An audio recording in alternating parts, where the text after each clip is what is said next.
Before a blessing ever appears in your hands, it must first know your name. In the spiritual realm, nothing wanders. Every good thing is assigned, but most people never receive their blessing because they never claim it in the only place it truly matters, the unseen. The world teaches you to wait until you can see it, touch it, or hold it before you call it yours. But the law says the opposite. You must name it and claim it before it can find you. I will show you how to secure your blessing so fully in spirit that when it appears in the physical, it feels like nothing more than the delivery of what you already own. Miss this law, and your blessing will drift to another. Obey it, and you will live in a world where every good thing has your spiritual signature upon it. My dear one, do you know why so many prayers seem unanswered? It is not because God has withheld them, nor because the supply was absent. It is because the blessing was never given an identity in spirit. You must understand, in the unseen world, everything is already finished, already complete, already in perfect form. There is no one day in spirit. There is only now. But until you name what you desire and place your spiritual ownership upon it, it remains unclaimed merchandise in heaven's storehouse. And in that storehouse, unclaimed blessings are eventually reassigned. I once counseled a woman who desperately wanted a home. She prayed, she begged, she wept, but her words were vague. She said, "I want somewhere to live. Any place will do." And Spirit took her at her word. She received a damp, dark basement apartment she could barely stand to live in. Why? Because she never named her blessing in the Spirit. I told her, "Be specific. See the home. Speak of it as yours." She began to describe it aloud. A bright, sunny house, near the water with roses in the garden. She wrote it down and thanked God for my beautiful house, as if she already dwelt in it. Within weeks, a friend called. She had to move suddenly and offered her a cottage by the sea, with roses blooming at the gate. She had named it, therefore she claimed it, therefore it had to find her. This is the first great secret of the law of name and claim. The blessing must hear its name to know where to go. If you simply wish vaguely, you send no instruction to the unseen. But when you name it, you attach a spiritual address. Heaven's delivery system never misses when the address is clear. Think of it this way. If you ordered a package online but gave no street name, no house number, no city, no postal code, how would it ever arrive? In the same way, many souls cry for prosperity, but never say what that prosperity looks like. Do you mean a lump sum, a steady income, debt cancellation, a specific amount? You must say it in spirit the way you would say it to a trusted messenger. I will tell you plainly. The moment you name your blessing, you give it a coat of arms in the unseen. It now carries your spiritual insignia, and the moment it is named, you have shifted it from the realm of anyone to the realm of yours. This is why you must be bold in naming your good. Meekness in the spirit does not mean timidity, it means humility before God, but courage before the unseen. Now hear me well. Some of you have already lost blessings because you failed to name them. Opportunities passed you by, promotions went to others, relationships dissolved before they began. You may think it was bad luck or timing, but I tell you, it was a spiritual misaddress. The law is exact, and it will not break its own order to suit our half-spoken desires. This is why, before you can claim, you must name. And here is my counsel to you. Do not name in doubt, name in certainty. Do not say, "I hope to have it." Say, "It is mine." Do not ask, could I receive this? Say it is appointed to me. When you speak like this, you are not lying. You are telling the truth of the unseen. The physical will always lag behind the spiritual, but it must catch up, because the two realms are mirrors. I remember telling a man who was seeking work, do not pray for a job, pray for the right job, with the right pay, at the right time and the right conditions. Name it and hold it in the spirit. He followed my advice, and soon an offer came from a place he had never applied to, with better pay and hours than he had imagined. He looked at me and said, "It's exactly what I named." I smiled and replied, "Of course it is. The law has no other choice once you name and claim. So I say to you, dear one, as you listen to these words, search your heart. What blessing have you left unnamed? What desire have you left wandering in the unseen without a label? Stop leaving your future to chance. Stop asking for something good, and start asking for the exact thing that belongs to you. The moment you name it, you tell the unseen, this is mine. Deliver it to me without delay. And when you do this in faith, without wavering, you will be astonished at how quickly heaven obeys your spiritual command. The power of naming in the Spirit is the power of creation itself. God created the heavens and the earth by speaking them into being, and the same spiritual law operates in you. Words are not decorations to your thoughts. They are the carriers of your authority. When you name a blessing in faith, you are stamping it with the seal of divine ownership, and that seal cannot be forged, intercepted, or erased. In the unseen realm, there is no confusion. Everything responds to its appointed identity. Just as a shepherd calls each sheep by name, and it comes running, so too does your blessing respond to the name you give it. But the tragedy I see daily is that people have surrendered the sacred act of naming to the forces of fear and chance. They say, I'll take whatever comes, and whatever comes is rarely what they desire. They open the gate to anyone's blessing, and then wonder why the one meant for them never arrives. I tell you plainly, you have the right, the divine privilege to call your blessing into form by naming it clearly and reverently.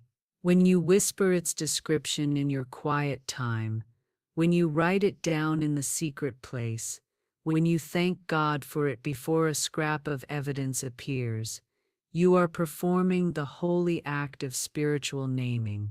You are doing exactly what the Creator did at the dawn of time, speaking light into darkness. Let me give you this image.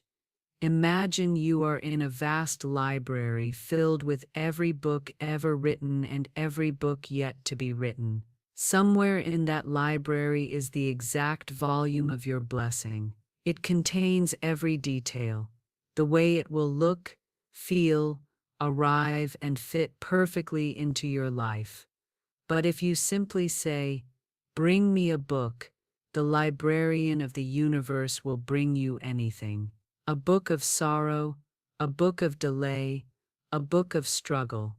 Only when you say, "Bring me the volume titled My Debt-Free Life with Overflowing Abundance printed in gold on the cover," will the librarian smile and know exactly where to go. This is why I warn you. Careless naming is dangerous. To say "I am broke" is to name yourself into lack. To say "I never get a break" is to name yourself into continual frustration. You are not only naming your blessings, you are also naming your conditions, your seasons, your reality. The unseen does not judge whether your naming is wise or foolish. It simply obeys. This is the very reason I insist on speaking your good as already here. If you say, "One day I'll have a beautiful home," you push it into the future indefinitely. But if you say, I live in my beautiful home now, every room is filled with peace and joy, you summon it into the present in spirit, and when it is present in spirit, the physical must align. A woman once came to me saying she wanted a husband. I asked her, have you named him? She looked startled and said, well, no. I just want to be married.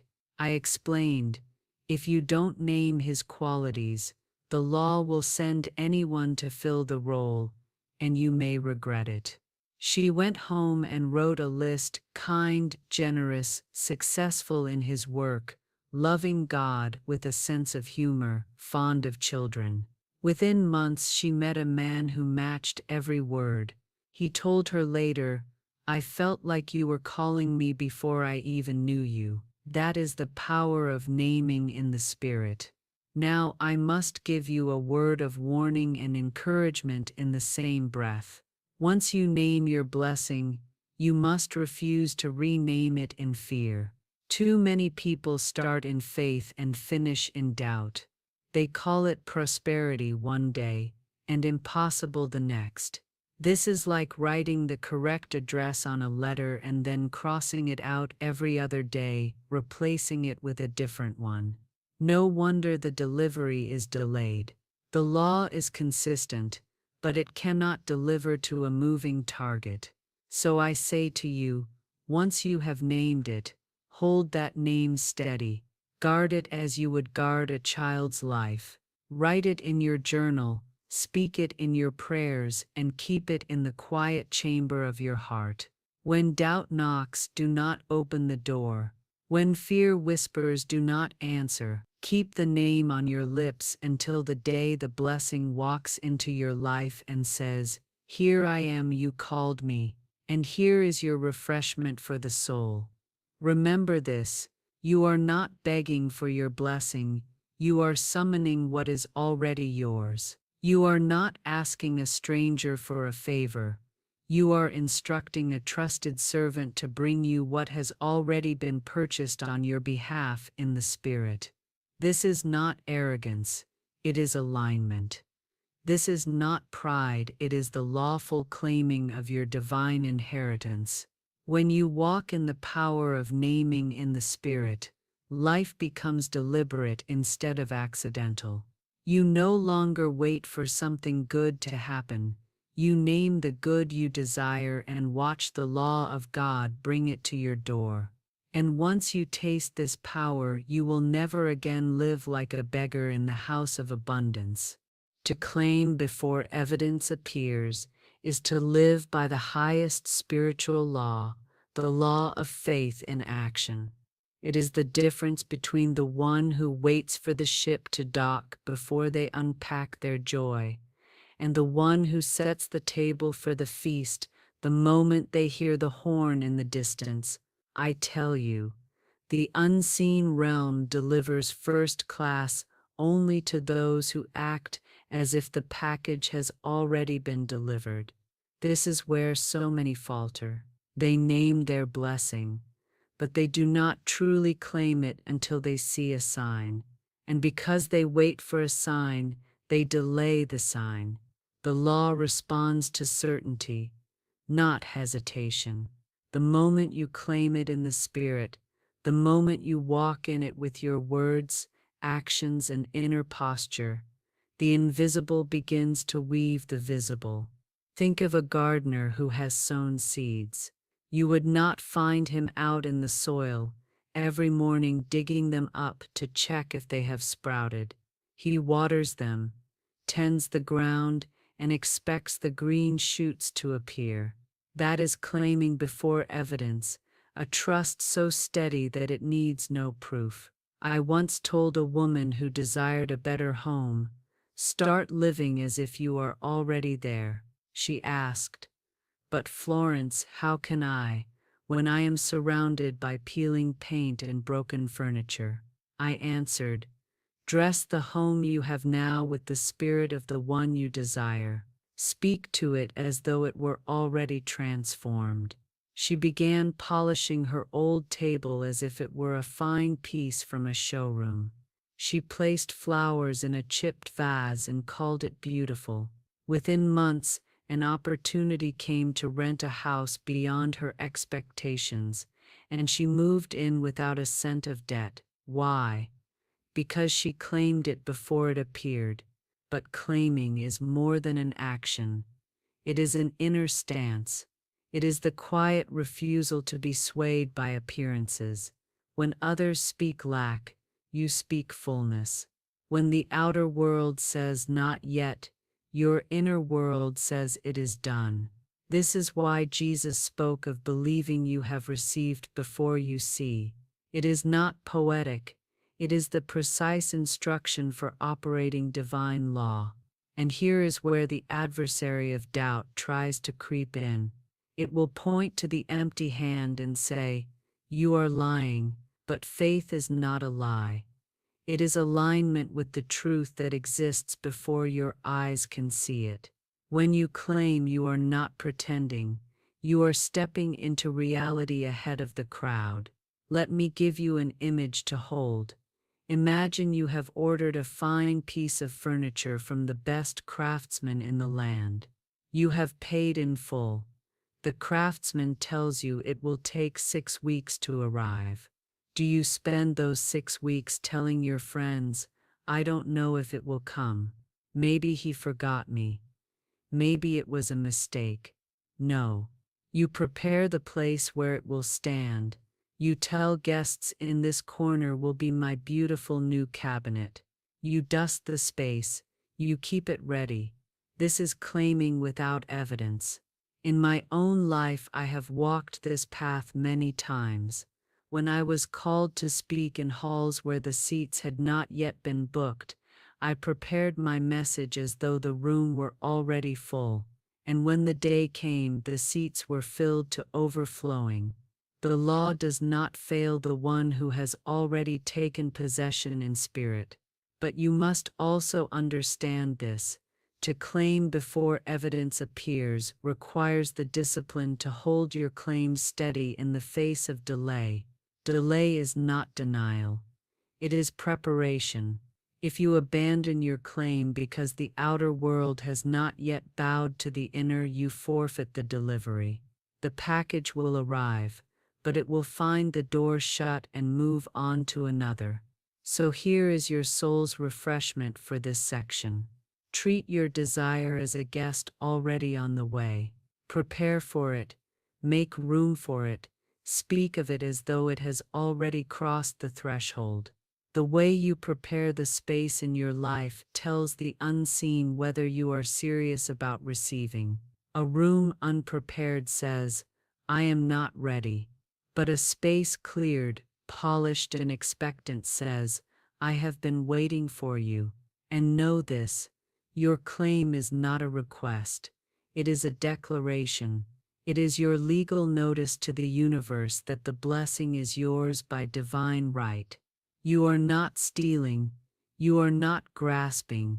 You are not taking what belongs to another. You are aligning with what was already assigned to your name before the foundation of the world. When you begin to live in the light of this truth, you will find the line between the unseen and the seen growing thinner each day. What you claim in the morning will arrive by evening. What you set your faith upon in secret will appear in the open. The law is not slow. It is precise. It moves at the speed of your certainty. Once you have named your blessing and claimed it in the unseen, the next work is to guard it until delivery. Many souls lose their good, not because they failed to believe, but because they failed to protect the seed of that belief. A claim left unguarded is like a jewel left on the open street. Sooner or later, someone or something will try to take it from you. The moment you set your intention, there will come voices, sometimes from others, often from within, whispering doubt, ridicule, or fear. What if it doesn't happen? Who do you think you are to have that? It's taking too long. Maybe it wasn't meant for you, my dear one. These are thieves in the night. They cannot take the blessing itself, for that is secured in the Spirit, but they can rob you of your faith, and without faith, your delivery loses its address. I recall a young man who had named and claimed a position in a company far above his current station. He began to prepare for it, study for it, speak of it as though it were already his. Then one day, a friend scoffed, "You? They'll never give you that job." He laughed nervously and said, "Yes, you're probably right." Within a week, he received news that the position had been filled by another man less qualified, but more confident. The law had heard him revoke his claim. Guarding your claim means refusing to entertain any word, thought, or image that contradicts it. When such a thought appears, and it will, you must cast it down immediately and replace it with the truth of your divine right. This is why I tell my students, never discuss your desires with anyone who will speak against them. The walls of your mind are not to be decorated with the graffiti of other people's disbelief. There is a discipline to guarding the claim. It means you speak of your blessing only in the affirmative, only in the present, and only to those who will agree with you in faith. If you cannot find such a person, then agree with God alone. Your agreement with the divine is enough to bring the delivery to pass. Let me give you an image. A pregnant woman does not allow just anyone to speak over her unborn child. She protects the life within her. She eats for it, rests for it, prays for it. She does not open the door to fear or gossip. She guards it until the appointed time, when it comes forth in perfect form. Your blessing is no different. It is conceived in spirit the moment you name and claim it, and it must be carried in faith until it is born into the visible. Guarding also means watching over your own tongue. The most dangerous enemy to your claim is not always outside you. It is often your own speech. You may pray in the morning, "My wealth flows to me freely," and then say in the afternoon, "I can't afford that." Such contradictions are like cutting the string of a kite and wondering why it fell. Once you have named and claimed, every word thereafter must be in harmony with that claim. And here is your refresher for this truth. The tongue can either secure the delivery or cancel the order. Speak as though the blessing were already in your hand.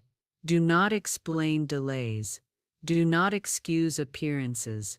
Do not justify lack. Simply hold your claim steady with words that match the reality you have chosen in spirit.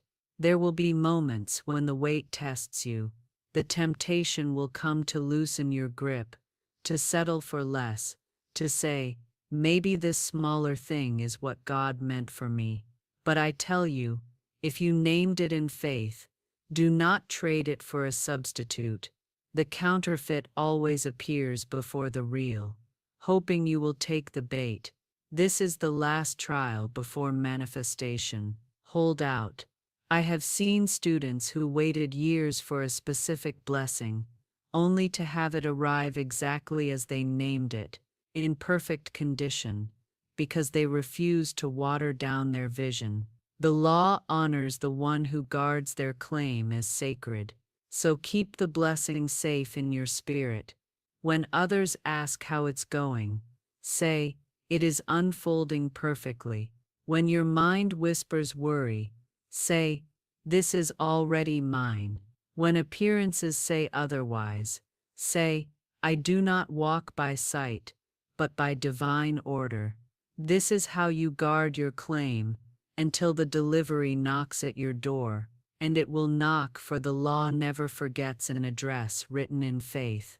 The final movement in the law of name and claim is not merely to receive, but to receive without resistance.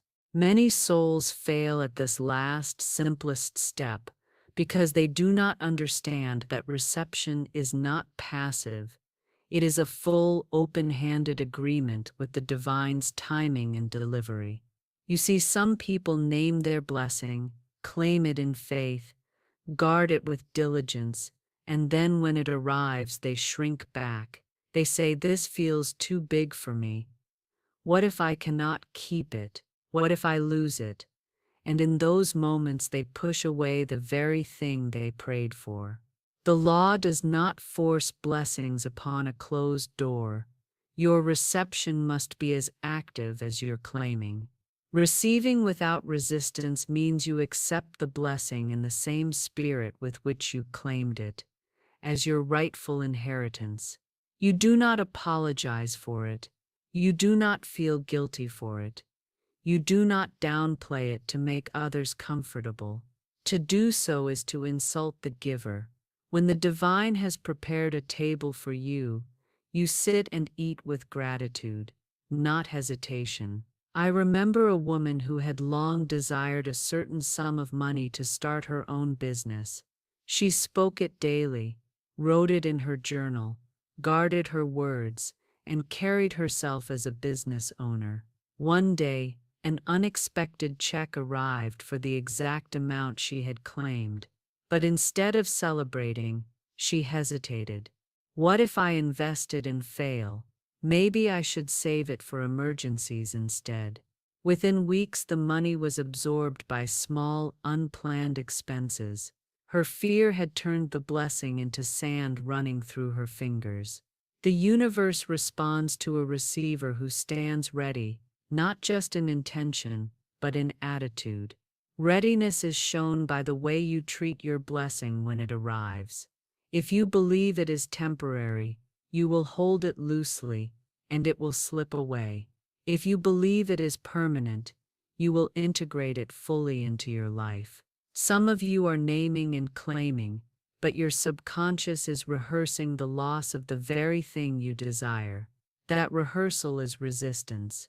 It is like inviting a guest to your home and then locking the door. You must train both your conscious and subconscious mind to receive with ease. This is where gratitude becomes the cement that holds the blessing in place. Gratitude before you see it draws it in. Gratitude when it arrives anchors it. Florence would tell her students to bless the blessing, to speak well over it, to declare that it is good, right, and lasting. She knew that what you bless increases, and what you fear dissolves. Another subtle form of resistance is self-disqualification. The thought that I do not deserve this. Let me tell you, no one receives by deserving. We receive by aligning. The blessings of life are not wages for labor, but gifts for belief. When you start to measure your worthiness by your past mistakes or present imperfections, you put yourself outside the flow of grace. Your role is not to be perfect, but to be in agreement with the law. And here is your soul's refresher for this moment. You cannot both hold the blessing and hold the fear of losing it. One must go. If you cling to fear, the blessing will slip away. If you cling to faith, fear will dissolve. Choose faith every time. Receiving without resistance also means being willing to accept the form in which the blessing arrives. Many block their good because it does not look exactly like the picture in their mind. You may name and claim a sum of money, and it arrives as a new client, an opportunity, or a gift instead of a check. The immature soul says, "This isn't it." The wise soul says, "This is the channel by which my good has flowed."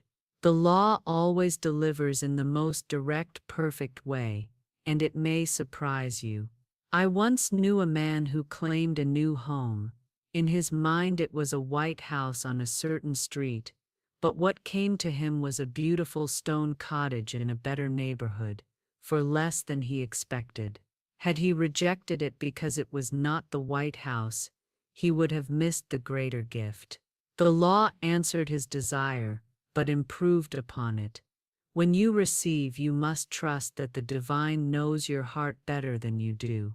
To receive without resistance is to stand in the full ownership of your blessing, not with clenched fists, but with open palms. It is to walk as though it were always yours, because in truth it was. The law does not give, it reveals. The blessing existed for you before you named it. Your naming only brought it into your awareness. Your claiming brought it into your possession, and your receiving seals it into your experience. So when your good appears, whether in a whisper or in a flood, welcome it as the friend you have long expected. Do not test it, do not second-guess it, and do not put it on probation.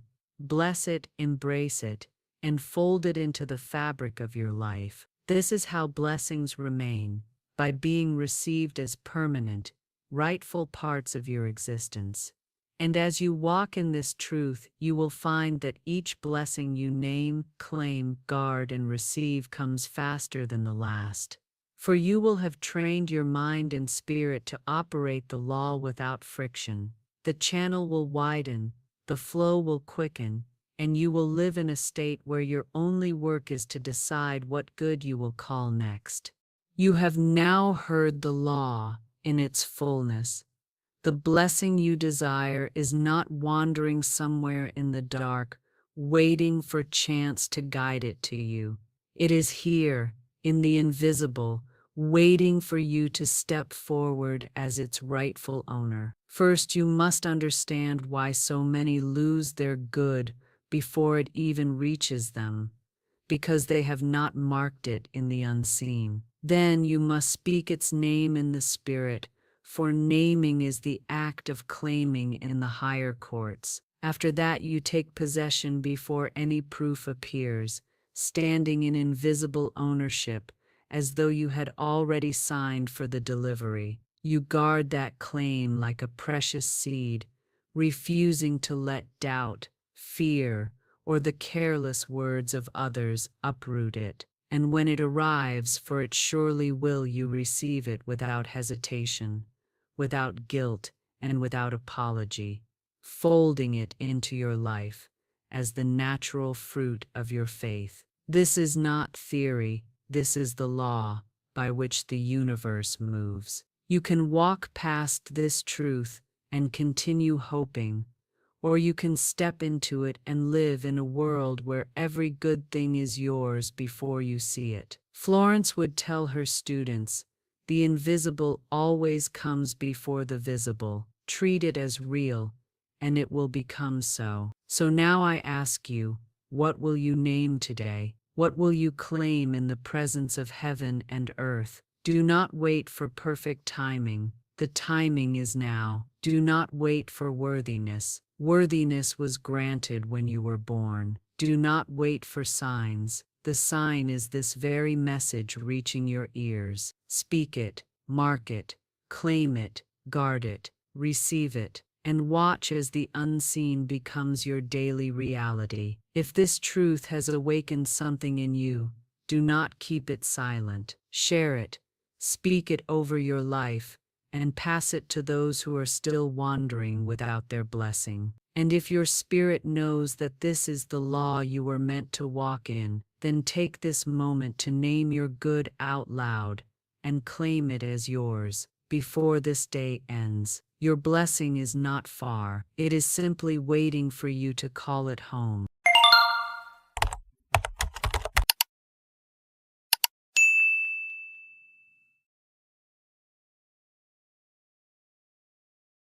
The universe is not poor. It is overflowing with abundance, and every man and woman has been born into a kingdom that already contains their riches. Wealth is not created by toil alone, nor by worry, nor by clutching and grasping. Wealth comes when one aligns with the law of supply, the invisible current that moves through all life, waiting for recognition, waiting for obedience. When a man recognizes the law and speaks the word of plenty, doors open where there were no doors, rivers flow where once there was desert.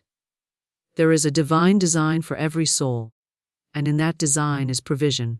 Money, ideas, opportunities, perfect ways of expression. Poverty has no place in the divine plan. Poverty is only the shadow cast by doubt, fear, and false belief. Many Americans live under the spell of limitation because they repeat the world's chant of lack. They believe money is hard to get. They believe success is for the few. They believe the struggle is real, and so they struggle. But the truth is this: the struggle is a lie. The kingdom is here and now. To become rich, one must break with the hypnotism of limitation. One must declare, I am rich in divine substance.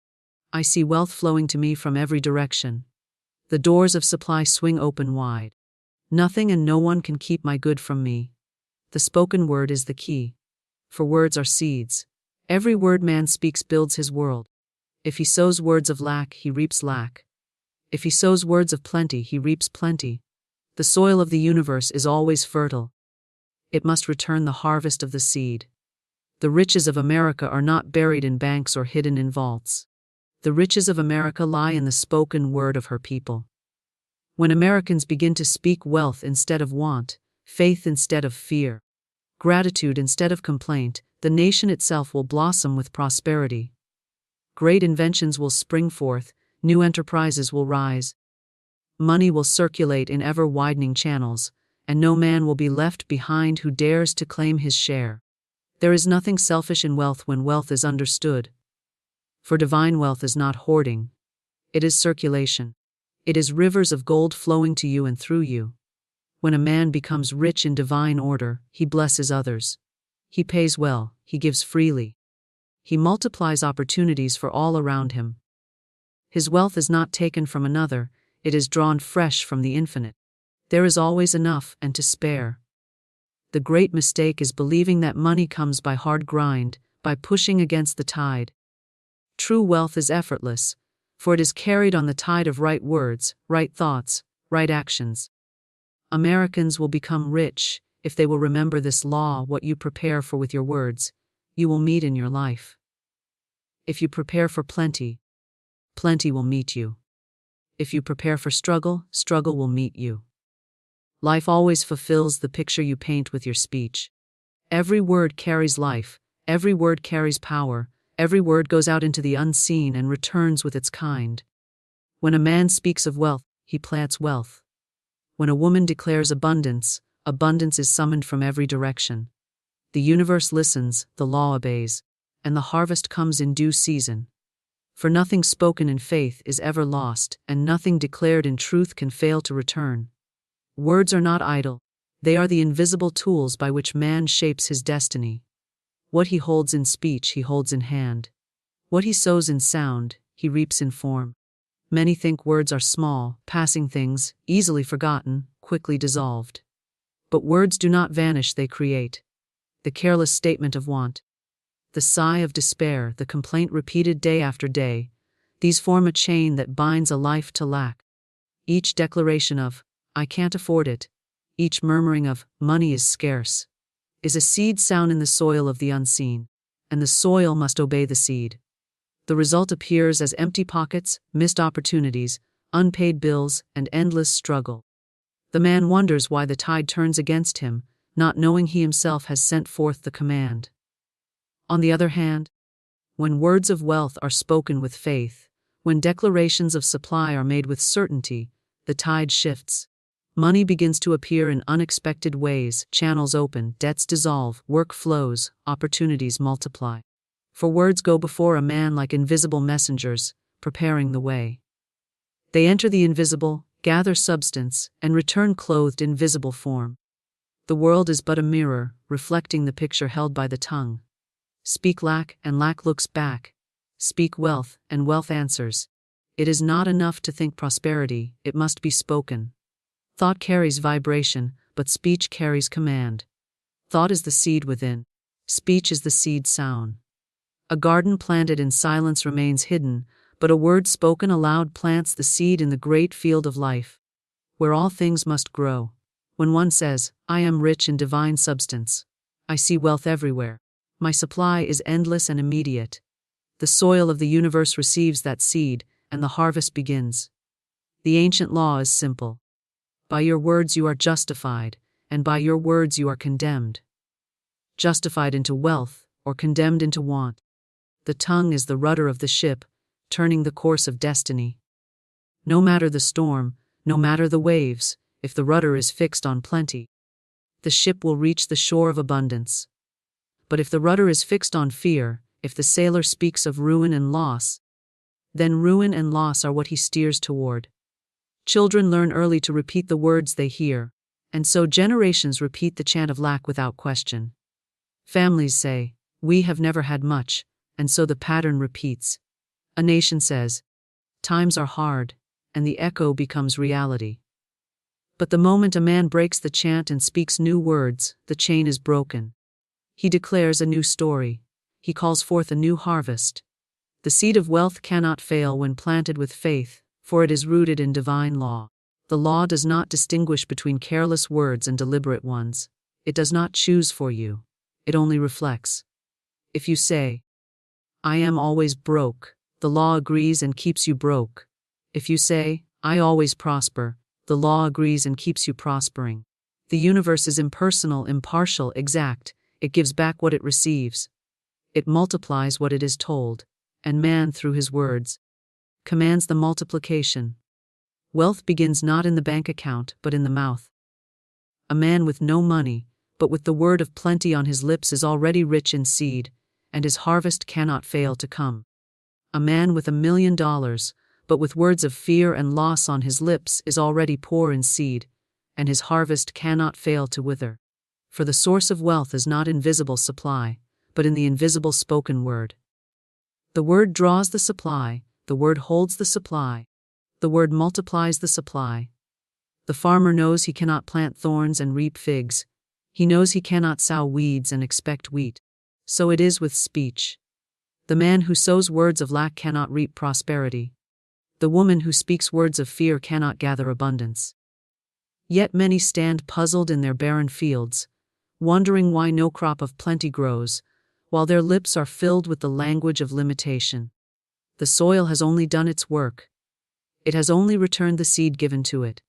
The wise man watches his words as carefully as he watches his steps. He guards his tongue against complaint, against doubt, against envy, against fear. He speaks only of good, only of increase, only of supply. When tempted to say, "I cannot afford it," he changes the word. "It is not yet mine by right, but it is coming." When tempted to declare, "Business is bad," he speaks instead, "Divine opportunities are opening. New doors are before me." For he knows every word spoken sends out a command, and every command must be obeyed. To speak wealth is to honor the source of wealth. To declare abundance is to recognize the infinite storehouse of supply. To say, "Money comes to me in expected and unexpected ways," is to give permission for the law to work. To say, "I am divinely provided for, I am divinely prospered, I am divinely rich," is to open the gates of the invisible treasury. The words are the key. The lock opens only to the spoken sound. Words are not mere breath, they are the breath of creation. The world itself was spoken into being. Light was spoken, life was spoken, order was spoken. And so it is with man's world. Each life is spoken into being day by day. Each man creates his world by his tongue. The rich man and the poor man stand equal before the law of speech. The one sows words of plenty, the other words of want, and the harvest proves the seed. The seed cannot lie. The soil cannot lie. The harvest cannot lie. It is all truth in action. If the harvest is lack, the seed was lack. If the harvest is wealth, the seed was wealth. There is no trickery in the law. There is only exactness. Words go out like arrows, never to return empty. They hit their mark, they pierce the unseen, they draw forth the form. Words are law in motion. Words are substance taking shape. Words are wealth made visible. The belief in poverty is the great deception that binds mankind in chains heavier than iron. Poverty is not real in the divine order, for the infinite cannot know lack. The sun does not ration its rays, nor does the ocean measure its waves. The earth does not count its blossoms, and the stars do not hold back their light. All creation testifies to boundless supply. Yet man, created in the image of abundance, speaks of scarcity, imagines shortage, fears emptiness, and thus writes poverty into his experience. Poverty is not truth, it is a shadow cast by wrong thinking, an illusion woven by fear and ignorance. The mind that believes in poverty sees only closed doors, but the mind that knows divine supply sees openings everywhere. A man who believes in lack can walk through a garden of treasures and come away empty, for his eyes are blind to opportunity. But the man who knows supply is endless can sit in a barren room and see riches forming before him. It is belief alone that makes one poor, and belief alone that makes one rich. Divine supply is like air, invisible, immeasurable, inexhaustible. To believe in poverty is to believe one can run out of air. It is as false as saying the sun has gone out because one sits in the shade. Poverty takes root in words repeated, in thoughts entertained, in fears accepted. Children grow hearing their parents speak of bills, of struggle, of not enough, and they learn the chant of lack before they learn the truth of supply. They inherit not poverty itself, but the false belief in poverty. This belief is passed like a torch, lighting the same dim fire of limitation in each generation. Yet the moment one awakens and says, "There is no lack in God's world. There is always enough. I claim my portion now," the spell is broken. The false belief dissolves and divine supply begins to flow. Supply is not created by man, it exists already. Every invention, every opportunity, every dollar that will ever be needed is already present in the invisible storehouse. Man does not need to create supply, he needs only to claim it, to recognize it, to align with it. The river of abundance flows constantly, and man is free to drink as much as he will. If he takes only a thimbleful, the river does not diminish. If he takes by the gallon, the river does not protest. If he drains a barrel, the river still flows without end. Poverty is nothing but the refusal to drink. The false belief in poverty leads to fear, and fear paralyzes action. A man afraid of lack will cling to what little he has, hoard his coins, guard his scraps, and in guarding them he shuts the doors of increase. He cannot receive while his hands are closed. But the man who knows supply is infinite gives freely, spends with confidence, blesses every exchange, and opens channels for more to flow back. His very generosity becomes a magnet. His faith becomes substance. For he does not act from fear, but from knowledge that divine supply is never exhausted. Consider the birds of the air, they neither sow nor reap, yet they are fed. The lilies of the field toil not, yet they are clothed in beauty. If creation itself is cared for without worry, how much more shall man, the crown of creation, be cared for? Poverty enters only when man turns his back on divine law, when he exalts fear above faith, when he believes in shadows instead of light. The truth remains, there is no poverty in divine order, only supply waiting to be claimed. Every man is heir to abundance. He is born into an inheritance that cannot be taken from him. Yet like the heir who forgets his rights, he may live as a pauper while treasures lie within reach.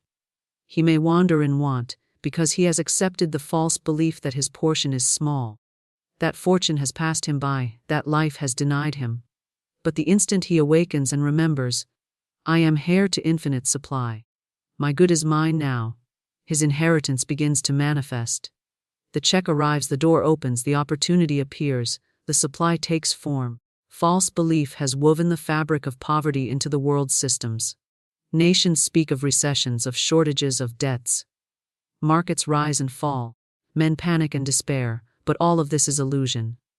The earth has not lessened in its resources. The sun has not dimmed. The soil has not refused to yield. Supply remains as full as ever. It is belief that creates famine, and belief that creates plenty. The man who sees only scarcity contributes to scarcity, but the one who declares abundance opens the floodgates for abundance to manifest. Poverty does not exist in truth, only in consciousness. A beggar may live in the richest city on earth and still starve, because his consciousness holds only want. A king may lose his throne and yet attract riches, because his consciousness is filled with supply. Riches are not in the bank, nor in the purse, nor in the land, they are in the mind aligned with the infinite. To change conditions, one must change belief. Speak supply, think supply, expect supply, and supply will appear. Speak lack, think lack, fear lack, and lack will appear. The law is exact and unfailing. A man who knows divine supply is unlimited, walks through life unafraid. He does not shrink when bills arrive, for he knows the money to meet them is already provided. He does not tremble when opportunities seem scarce, for he knows new doors are always opening. He does not envy another's success, for he knows his portion is secure. He does not bow to fear of the future, for he knows tomorrow's supply is as certain as today's breath. His faith is his fortune. His belief is his bank. His consciousness is his storehouse. The false belief in poverty is like a cloud that hides the sun but does not put it out. It is like a curtain drawn across a window, hiding the view but not destroying it. The moment the cloud passes, the sun shines. The moment the curtain is lifted, the view appears. So it is with supply. Remove the belief in poverty, and abundance shines forth. The wealth was always there, waiting behind the veil of doubt. Riches are like blood in the body, like water in the river, like breath in the lungs. They must move, they must flow, they must circulate. The moment they are hoarded, they stagnate, and stagnation is decay. The miser who clutches his gold clutches dust, for he has broken the law of increase. He believes in fear, not in flow. He shuts his doors and windows, believing he is keeping wealth in, but in truth he is shutting wealth out.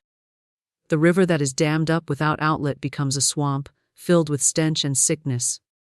But the river that flows freely remains clear, sparkling, full of life. So it is with money, with wealth, with true riches. Many think to gain security by hoarding, by grasping, by storing more than they need. But they discover that their wealth does not multiply, it shrinks. Fear is written on their faces, anxiety follows them to their beds, and every coin they cling to weighs them down. Hoarding is not faith, it is distrust of divine supply. It is saying, I must guard my good, for it may run out. But the truth is divine supply never runs out. It flows like the tide, returning again and again in perfect rhythm. To trust the law is to give freely, to spend without fear, to bless every channel of circulation.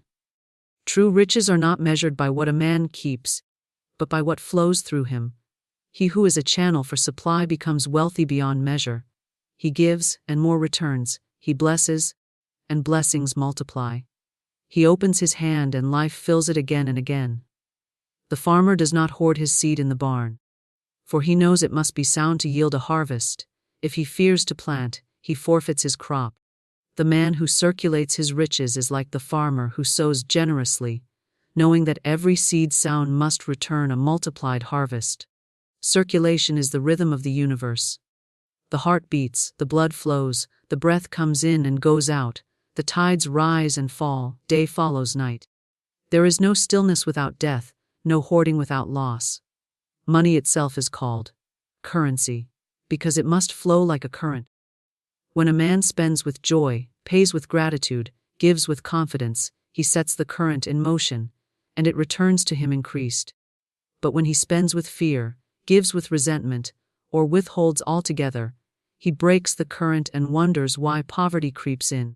True riches are not only money. They are ideas, love, service, health, joy, opportunities. All these must circulate. A smile given returns as goodwill. A kind word spoken multiplies in the hearts of others. A service rendered draws forth new opportunities. Money given in faith returns as unexpected increase. To hoard affection, to withhold words of kindness, to clutch at time and talents is the same as hoarding money, it blocks the flow. Life is circulation, and circulation is life. There are those who say, I will give when I have more. But the law is this: you must give first, and the more will come. Waiting to give is waiting for the harvest without planting the seed. The soil cannot return what has not been sown. If a man waits until he is rich to give, he never becomes rich, for he withholds the very act that unlocks abundance. Give when you have little, and you will have much. Circulate when your means seem small, and the channels will widen. Faith proves itself not in plenty but in want. The widow's mite was counted greater than the rich man's abundance, because it was given in faith, and faith always multiplies. Hoarding is born of fear, and fear destroys wealth. A man may save all his life, stacking coins, hiding notes, watching accounts, yet one turn of fortune. One market crash, one thief, one fire, and all vanishes. But he who trusts circulation cannot lose, for even if one channel closes, another opens. His wealth is not in the thing but in the law. He does not depend on the bank, the market, the purse. He depends on the endless stream of divine supply. He knows that as long as he circulates, he will be supplied. Circulation also purifies. The act of giving cleanses the soul of greed, softens the heart, opens the mind. It proves to the subconscious that supply is abundant and that there is nothing to fear. Every time one spends with joy, pays with faith, gives with love, he affirms, there is always more where this came from, and so more comes. Every time one gives grudgingly, hoards nervously, or refuses to part with a little, he affirms, there may not be enough. And so not enough becomes his experience. The law reflects belief, and belief is revealed in circulation. Even nature teaches this. The tree takes from the soil and gives to the air. The rain falls to the earth. The rivers carry it to the sea gives it back to the sky. Nothing is held forever, everything moves.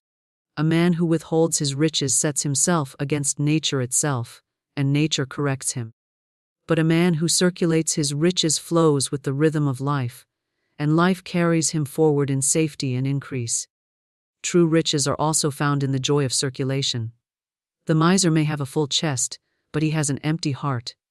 He knows no gladness in giving, no gratitude in spending, no thrill in blessing others. His gold weighs him down, his fear chains him, and his hoard becomes his prison. But the man who circulates feels alive, light, joyful. Every bill paid with thanksgiving fills him with freedom. Every gift given with love fills him with joy. Every act of circulation brings him more to circulate, and his wealth becomes a song, not a burden. It is a false belief that holding tightly brings security. Real security is in knowing that the source of riches is infinite. Real safety is in the law of circulation itself. If the spring flows constantly, why fear the empty cup? Refill is certain. If the air is endless, why hoard the breath? To exhale is to make room for the inhale. So with wealth, to give is to prepare to receive. To circulate is to keep the stream clear and flowing. To hoard is to dam the stream, to suffocate the breath, to block the flow. The truth is that circulation multiplies. Every act of giving sets in motion a return. Every payment blesses the giver as well as the receiver. Every coin that passes from hand to hand carries energy, and when that energy is joy, gratitude, faith, it returns increased. Money spent with fear returns with loss. Money spent with confidence returns with gain. The law is unfailing, and the test is in the spirit with which one circulates. Man has been taught from childhood that toil is the way to gain, that hard work alone is the measure of success, that sweat and strain produce prosperity. And so the world is filled with weary workers. Men and women bent under the load of ceaseless effort, believing that through sheer force they can wrestle wealth into their lives. Yet the harder they labor, the more elusive true riches seem. Their days are long, their burdens heavy, and still they struggle. For effort without alignment is struggle, and struggle is not the law of life. Life was never meant to be a battle against lack. Life was designed to flow with ease, with order, with increase that comes naturally, just as rivers flow to the sea and flowers open to the sun. Alignment is the key. When a man aligns with divine law, his work is not toil but expression. His efforts are no longer strained, but joyful. What once took great pushing and pulling comes easily, without friction. Alignment is the joining of thought, word, and action with the truth of infinite supply. It is knowing that the source of wealth is not muscle, nor hours, nor struggle, but the unseen law that multiplies what is in harmony with it. A man who is aligned can do less and gain more, while another who is unaligned may do much and gain little. Faith is alignment in action. Faith is the quiet knowing that one's good is assured, that the channel is open, that supply cannot fail. The man of faith speaks the word, and the way is prepared. He takes a single step, and doors swing open. He works, but his work is not wearisome, for he knows it is not the work that provides, but the law that fulfills. His faith makes his effort fruitful, and his fruit multiplies without struggle. Faith is not idleness, it is not passivity. It is the divine activity of believing before seeing, trusting before possessing, and walking in the certainty of unseen supply. Struggle is born of fear. When a man fears lack, he strives to secure more through force. He works long hours, he grasps at every opportunity. He wears himself thin in restless labor, yet his harvest is meager. He lives with clenched fists, driven by the belief that only through endless effort can he survive. But faith opens the hands, loosens the shoulders, lifts the heart. Faith says, I need not strive, for my good is already mine. I need only act in harmony with divine order, and the increase will come. The difference is night and day, for one life is burdened and barren, while the other is free and fruitful. The earth itself shows this law. The farmer who plows in season, sows in rhythm, and trusts the soil does not labor in vain. He does not stretch himself into anxiety, nor does he force the seed to sprout. He aligns with nature, works in harmony with its rhythms, and the harvest comes. Another may scatter seed in the wrong time, toil endlessly at the soil, fret at the skies, and find little return. It is not effort alone that brings the crop, but effort aligned with the law. So it is with wealth, with business, with life. Alignment produces effortless increase, misalignment produces endless struggle. Many believe that struggle is noble, that suffering is proof of worth. They wear their weariness like a badge, boasting of long hours and endless labor. Yet struggle is not virtue, it is ignorance of the law. The divine does not require man to grind himself into dust for supply. The divine requires only faith, alignment, obedience to the inner voice. When a man is aligned, he may do less in the world's eyes, but achieve more in truth.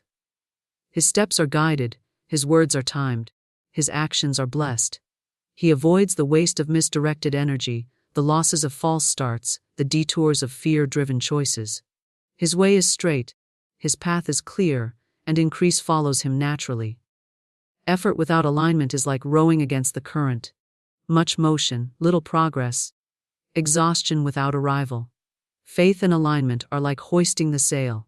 Little strain, swift movement, the wind carrying one forward with ease. The difference is not in the river, nor in the boat, but in the way one chooses to move. The struggler exhausts himself, blaming the current. The believer trusts the wind, and arrives with strength to spare. Faith brings ideas, and ideas bring effortless increase. A man may labor years at a task with small return, until one inspired idea transforms his life overnight.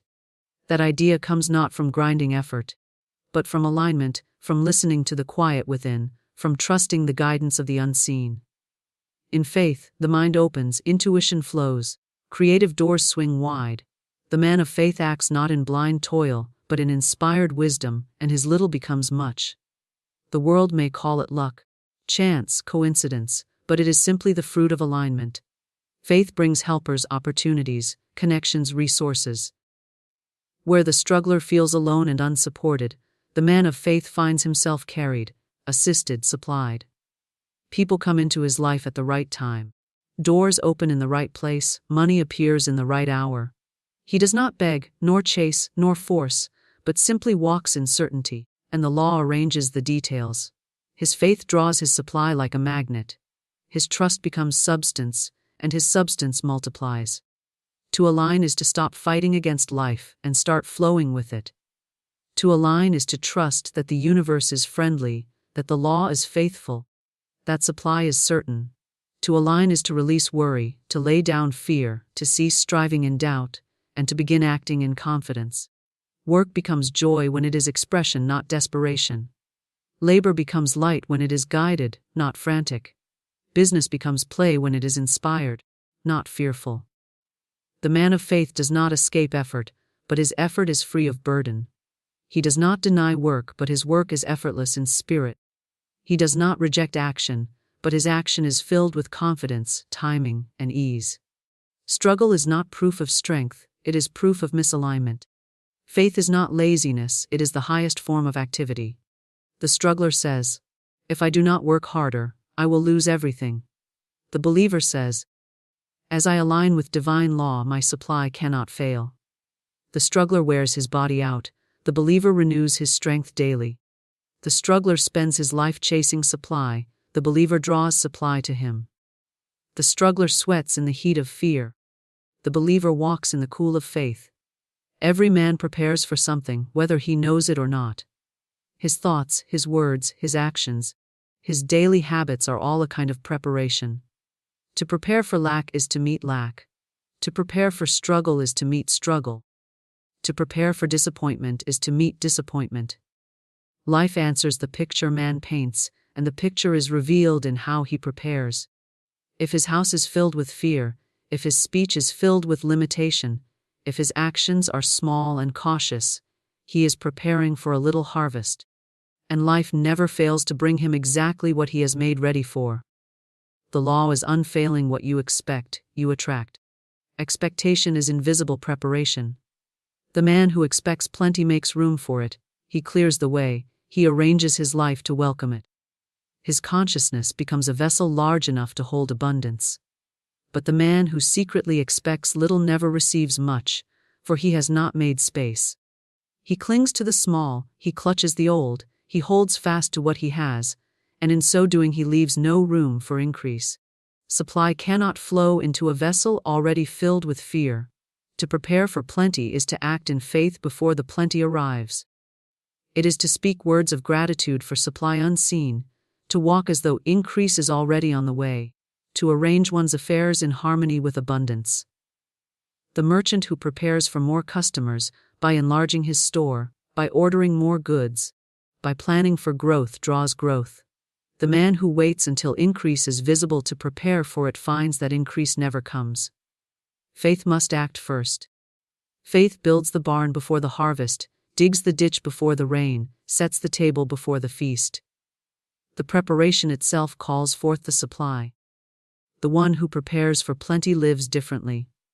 He does not speak of smallness, he does not fear the future, he does not clutch at what little he has.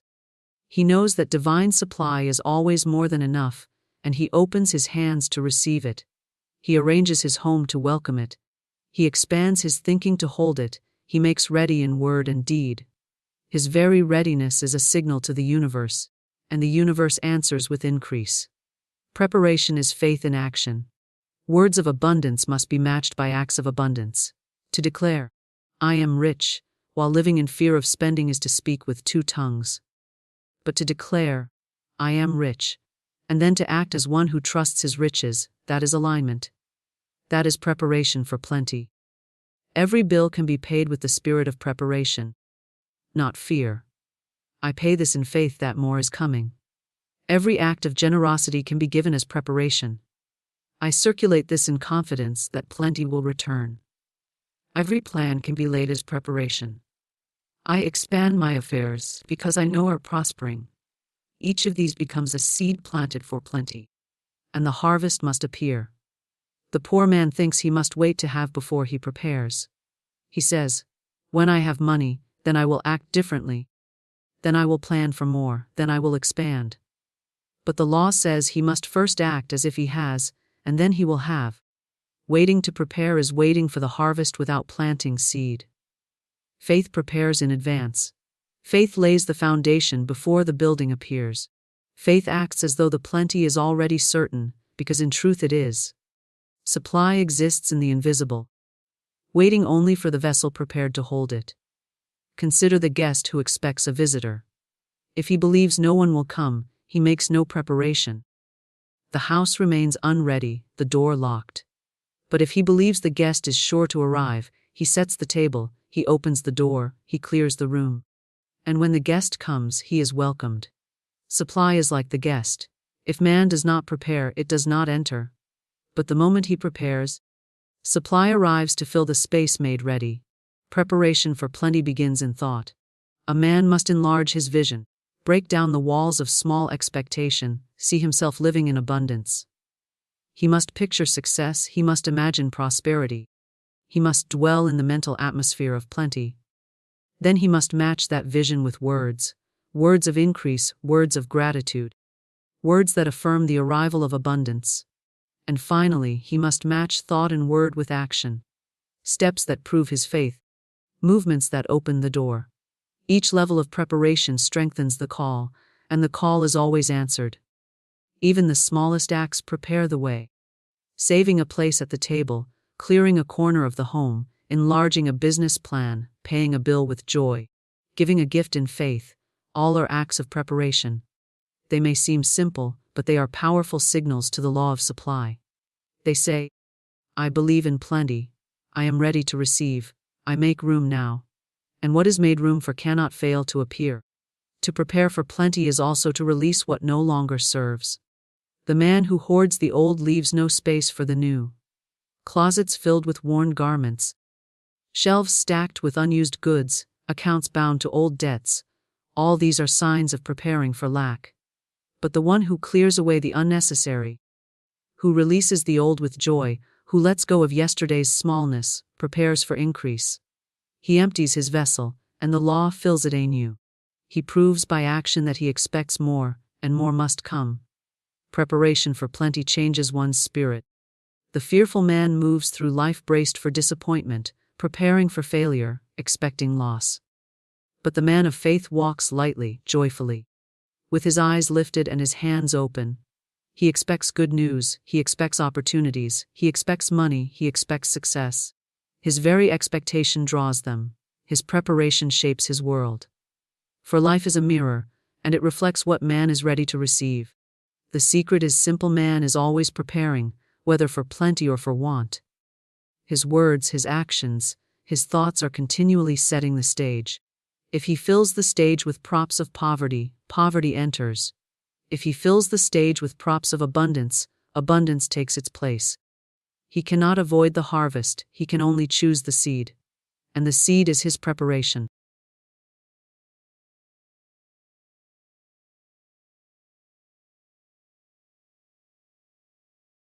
Understanding the purpose of your life is not a quest of striving, but a revelation of remembering. Every soul arrives on this earth with a divine blueprint, a sacred design etched into the heart before the first breath is taken. You are not here by accident or coincidence. You are a purposeful creation, guided by invisible laws that are always working for your highest good. Within you lies a radiant truth, waiting to be awakened. Your life has meaning because you were spoken into existence by infinite intelligence. The moment you recognize this, the world around you begins to shift, and doors once sealed tight begin to open as if by magic. You were not sent to wander lost in confusion. Instead, life is constantly whispering hints, tiny signs, intuitive nudges, unexpected opportunities, all pushing you toward your divine path. When you feel the pull of a desire, a dream that refuses to fade, that is life calling you back to your purpose. Desire is the voice of destiny. It is the universe telling you, this is what I have prepared for you. Too often, however, fear and doubt step in, convincing you that the dream is too large, the path too uncertain. But the truth remains. If the divine plan has placed a longing in your heart, then all provision and support are already prepared on your behalf. Your purpose is never imposed upon you, it is drawn out from within you. It is not about becoming someone else, but remembering who you truly are. At your core, you are powerful, capable, and spiritually equipped. Your gifts are not random. Your talents are not ordinary. Everything you love, everything that lights you up, everything that feels like joy, these are clues. Life is a grand spiritual treasure hunt, and every joy you follow brings you closer to the hidden gold of your purpose. When you align with your true calling, a miraculous harmony forms between your inner world and outer conditions. Struggles dissolve, resistance fades, and life begins to flow. The right people arrive at the perfect moment, resources glide into your hands without strain, and opportunities appear as if summoned by your belief. This is the law of divine timing, the orchestration of forces that have always been preparing the way for you. The universe loves a mind and heart that say yes to their purpose. Your purpose is not merely a career, a role, or a single accomplishment. It is the expression of your highest self. It is the love you bring, the truth you live, the faith you walk in each day. There is a perfect place that only you can fill. There is a song only you can sing. There is a life only you can live. To step into your purpose is to step into your birthright, to experience freedom, abundance, joy, and unshakable peace. You are here to shine, you are here to bless, you are here to reveal the divine through the uniqueness of your journey. And the moment you claim this truth, the universe rises to meet you. You were created with a divine blueprint, and purpose is a truth that stands at the center of your existence. Before you appeared in this physical world, before you learned a name, a language, or a role, you were already whole, already complete, already endowed with a sacred mission. You did not come here to struggle your way into worthiness, nor to search endlessly for validation from the outside world. You came already carrying the essence of your purpose, like a hidden jewel resting deep within your soul. The infinite mind, the divine creator, does not make mistakes or extras. Everything in creation is intentional, and you are no exception.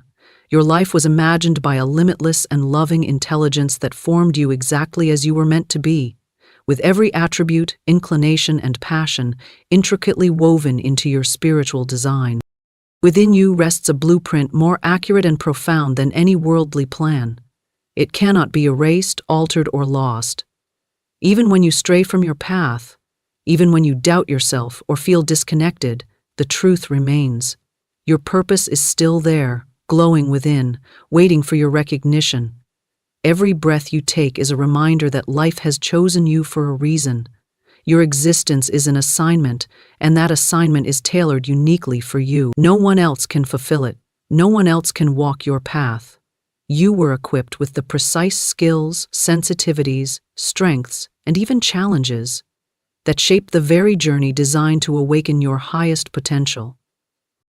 Many people look outside themselves for answers, hoping society, success, or circumstance will reveal why they are here. But the blueprint is internal. It speaks through intuition, through the persistent voice of desire, through the feeling of being alive when you do what you love. The external world merely reflects what has already been decided within. When you feel pulled towards something with excitement or curiosity, that is the divine plan communicating. When your heart whispers a dream that refuses to disappear, it is not wishful thinking. It is destiny reminding you of what you are meant to claim. Purpose is not discovered, it is remembered. It rises slowly into your awareness as you remove the layers of fear, doubt, and conditioning that have covered your natural knowing. There is nothing random about the qualities you possess. Your compassion, your creativity, your analytical mind, your courage, your desire for justice, your love for beauty, your ability to inspire or to heal. These are keys. They are spiritual tools designed for the work you are here to do. Even the traits you once viewed as flaws, the sensitivity that made you feel too emotional, the imagination that made you feel lost in dreams, the boldness that made others uncomfortable, these have divine purpose. Everything the Creator placed in you has sacred intention. As you evolve, you begin to see that what you once struggled with grows into your greatest gift. The challenges that tested you became the chisels sculpting your strength and wisdom. The wounds you carried taught you empathy and depth. Nothing is wasted in the divine blueprint. Every experience, joyful or painful, becomes part of the architecture of your purpose. Life is not meant to be a guessing game. It is designed as a guided journey. Signs appear at every turn. Synchronicities align like stepping stones beneath your feet. People cross your path to support or redirect you. The universe continually works to bring you back to the blueprint within. When something feels impossible or unsupported, it is usually because it does not align with your true design. When something feels natural, exciting, or blessed with unexpected ease, it is because you are moving in harmony with your intended purpose. The law of life is always pushing you toward the direction where your spirit can express its fullest truth. Your purpose does not demand that you become someone new. It asks you to become who you were created to be. To live your purpose is to live with authenticity. It is to remove the masks you have worn to please others or to fit into expectations that were never meant for you. When you return to your essence, when you honor what feels right and true within, you activate the power of your spiritual blueprint. You become a magnet for the opportunities that match your destiny. The right ideas come at the right time. The right people appear with the right support. It is not forced or controlled. It unfolds as naturally as a flower when sunlight touches its petals.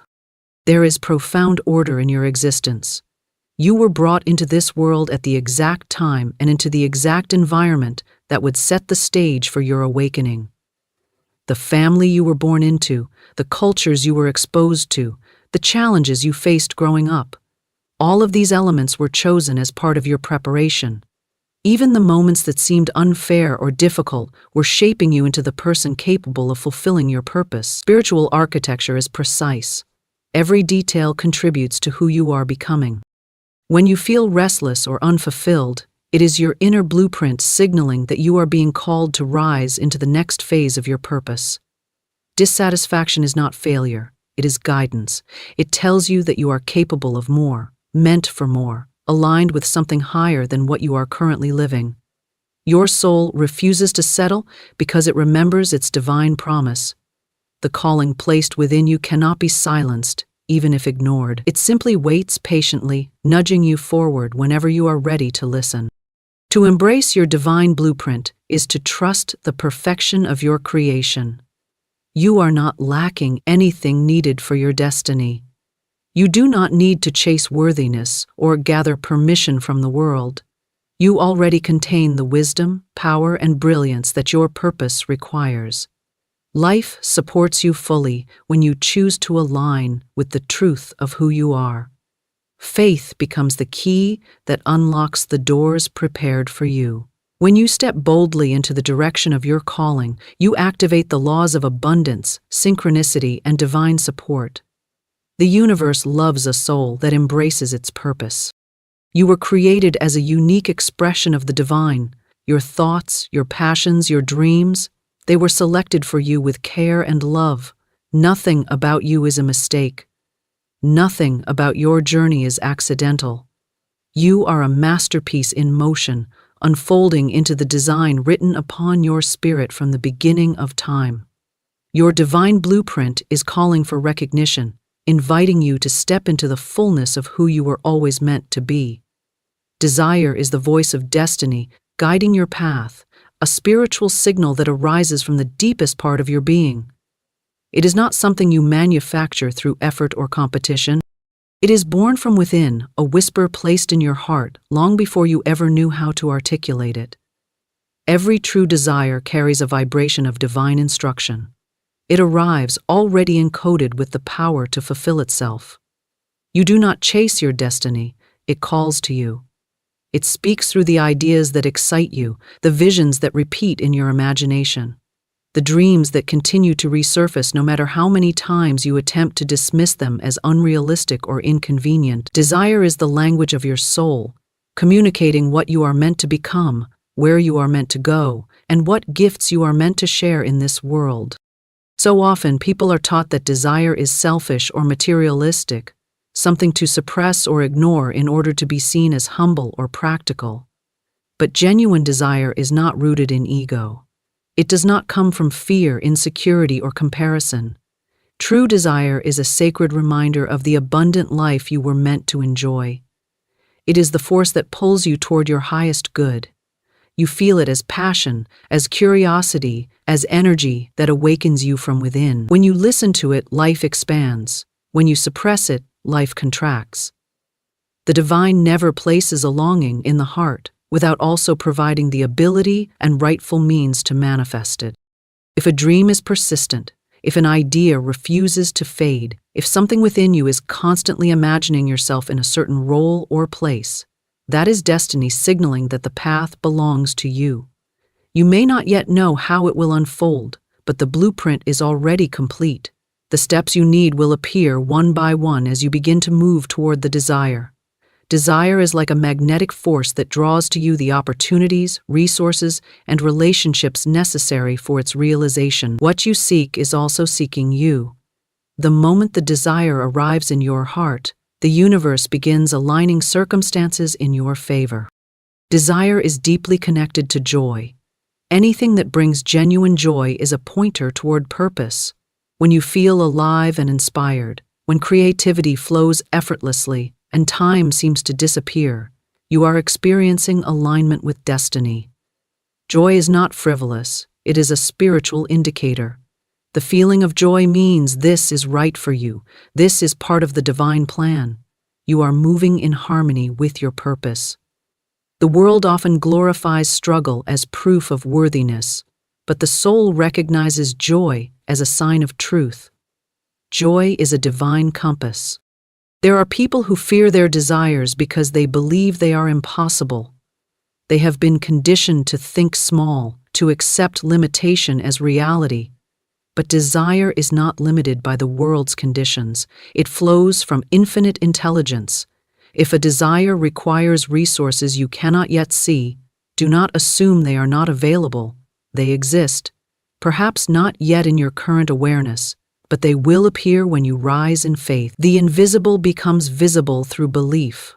Desire is the first indication that something has already been prepared for you in the spiritual realm. Every great achievement, every invention, every work of art, every movement of progress began as desire in the heart of someone who dared to trust its meaning. They followed the inner urge even when logic or others questioned it. They stepped into the unknown with faith that destiny was leading them somewhere specific and necessary. The divine plan is too intelligent to rely on chance. When desire burns within you, it is because the world requires what you are being called to create or become. Sometimes, desire first appears as dissatisfaction with where you are. When life feels restrictive or dull, when you feel a quiet ache for something more, that is destiny pushing you out of comfort and into expansion. Discomfort is a spiritual nudge, a reminder that you are not meant to settle where you are. Desire awakens when the soul is ready for its next level of expression. It is the energy of evolution moving through you. The butterfly cannot remain a caterpillar once it has grown wings. Likewise, you cannot remain in a life that no longer reflects who you are becoming. There may be obstacles that test your willingness to trust the desire. These challenges are not meant to block you. They are meant to strengthen your faith, sharpen your clarity, and solidify your commitment to the life that is calling you. Many abandon their dreams at the first sign of difficulty, assuming the hardship means the desire was wrong. But often, the greatest resistance appears just before the breakthrough. Desire does not promise an effortless journey, but it does promise a guided one. What is meant for you will continue to call you, even through moments of uncertainty. Comparing yourself to others can create confusion about desire. You may see someone else excel at something and assume you should want the same success, but imitation is not inspiration. True desire feels personal. It carries a sense of belonging, like a life that fits only you. It reflects your own brilliance, not a replica of someone else's dream. When you follow your authentic desire, you unlock gifts that only you possess. The world does not need more copies. It needs your uniqueness in full expression. There is also a divine timing to every desire. Some must unfold gradually, preparing you along the way. A dream may require inner growth, healing, or the development of skills and wisdom before it can manifest fully. Patience is part of the process, not as passive waiting but as intentional preparation. Destiny never rushes, but it is always precise. What is meant for you will not pass you by, and when the moment arrives, you will be ready in ways you may not yet understand. Desire also speaks through imagination, giving you glimpses of your future before you live it. When you visualize something with excitement, when you can feel it emotionally before it has arrived physically, you are aligning with destiny. The imagination is a spiritual preview, showing you what already exists in the realm of possibility. Those mental pictures are not fantasy, they are guidance. To honor desire is to honor the divine within you. It is to acknowledge that the universe expresses itself through your dreams and inspirations. You become a co-creator with infinite intelligence, shaping reality according to what your soul knows is possible. Every time you take a step toward the life that calls you, the universe meets you with support. The path may not be fully visible today, but the light of desire will always illuminate the next step. Your gifts and passions are clues to your true calling, because nothing you are drawn to is random or accidental.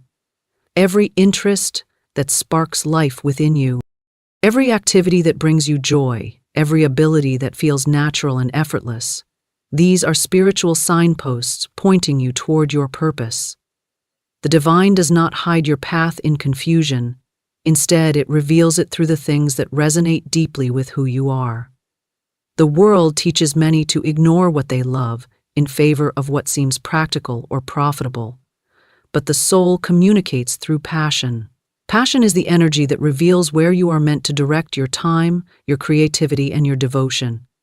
It is the feeling that tells you, this is part of your destiny. Your gifts are not given merely for personal enjoyment.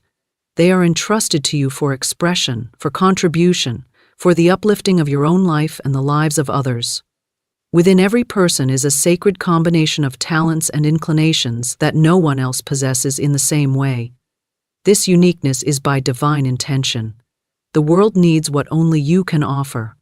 When you operate in your gifts, you are fulfilling your purpose in the most natural way. You feel empowered, fulfilled, and aligned because you are acting in harmony with your true spiritual design. Think of how easily a bird flies or how naturally a flower blooms. They do not force their expression. Their purpose is encoded into their being. Likewise, what comes naturally to you holds tremendous spiritual importance. The things you do without strain, the insights you have, the kindness you show, the creativity that flows from you, are direct evidence of your role in the greater plan. Your calling is not hidden behind tasks that drain your energy or roles that feel restrictive. It is revealed in what brings you alive, what sparks curiosity, what makes you lose track of time because your spirit is fully engaged. Often, people dismiss their passions because they seem too simple, too common, or too joyful. They believe that purpose must be something serious or difficult. Yet, purpose is always aligned with ease, because the divine equips you for what you are meant to do. Your gifts are the tools you were given for the journey ahead. You would not be given a desire for something you are incapable of achieving, or a gift that has no place in your future. Every passion is a message, every talent is a map. When you follow them, you are guided directly into the life that awaits you. Your gifts are also connected to the experiences that shaped you. The challenges you survived, the lessons you learned, the strengths you cultivated through difficulty, all of these become woven into what you are meant to offer the world. Your ability to listen deeply may have come from a childhood where you wished someone would listen to you. Your empathy may have grown through moments of heartbreak or loss. Your resilience may have been strengthened through adversity that once seemed unbearable.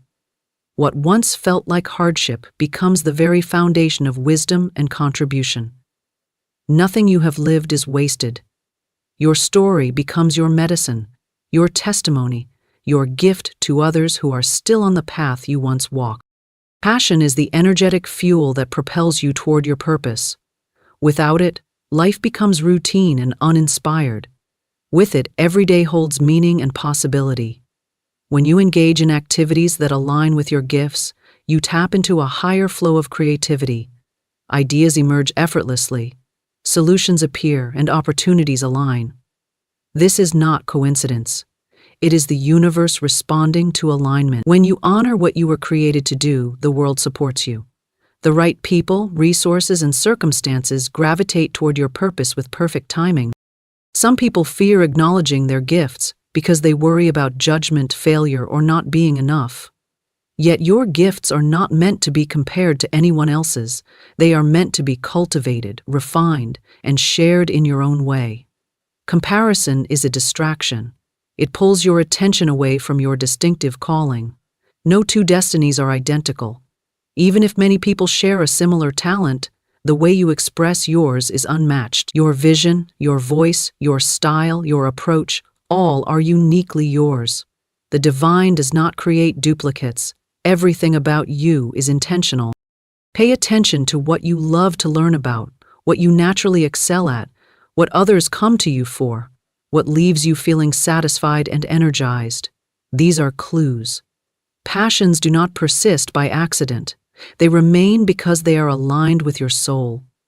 They are messages saying this is important. This is part of your why. When a passion continues to return knocking at the door of your heart, it is asking to be taken seriously. It is asking for expression. Children often express their gifts freely because they have not yet been taught to doubt them. The activities they gravitate toward with excitement are often direct reflections of their purpose. Over time, however, external pressures can drown out the inner voice. That is why reconnecting with childhood joys or natural inclinations can reignite passion and clarity. The soul remembers what the world tries to make us forget. Your passions also evolve as you grow. You may discover new interests or expand old ones. This evolution is part of the divine unfolding. Purpose is not rigid. It adapts as you rise into new levels of understanding. What remains constant is the feeling of alignment. When you are operating in your purpose, you feel guided, you feel inspired, you feel a sense of rightness deep within your spirit. You are not meant to hide your gifts or mute your passions to make others comfortable. Your purpose is not dependent on approval from anyone. It is a sacred agreement between your soul and the divine. When you embrace your gifts, you honor the intelligence that created you. When you deny them, the world is deprived of the light you are here to shine. Someone, somewhere, is waiting for what only you can give. Your creativity may heal someone's heart. Your insight may solve someone's problem. Your courage may inspire someone's transformation. Your passion has a mission attached to it. The universe supports authenticity. Every time you choose to follow what feels true to your spirit, you are stepping deeper into your calling. Opportunities align not because you force them, but because you are in resonance with your destiny. Your gifts become channels through which abundance flows. Your passions open doors that would otherwise remain invisible. When you devote yourself to what you were created to do, you live a life of meaning, joy, and spiritual fulfillment. Your gifts and passions are sacred guidance. They reveal where you are meant to give, where you are meant to grow, and how you are meant to shine. They are the divine fingerprints within your soul, leading you home to your purpose, without confusion or doubt.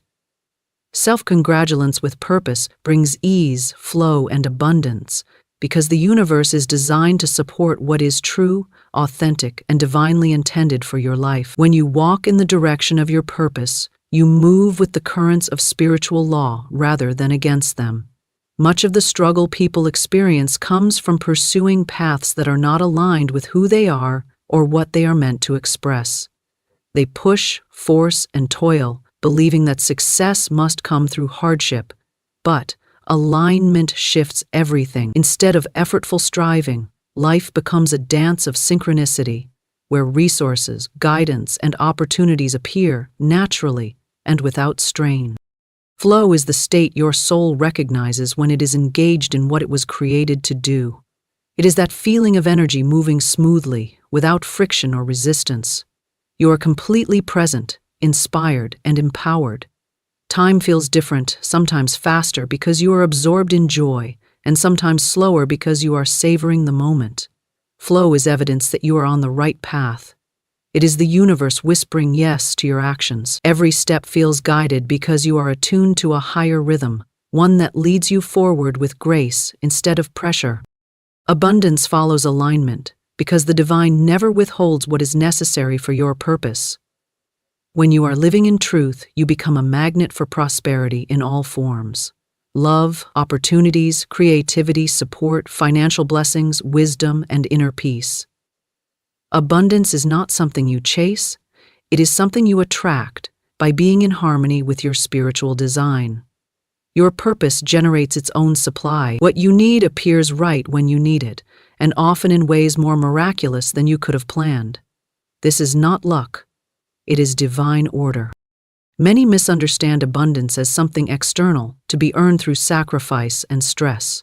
But abundance is a natural consequence of alignment. When you honor your gifts and follow the intuitive guidance of your soul, You are participating in the expansion of life itself.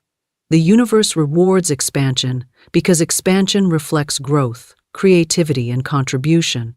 You are supported because your purpose supports the greater good. What you give through your calling comes back to you multiplied.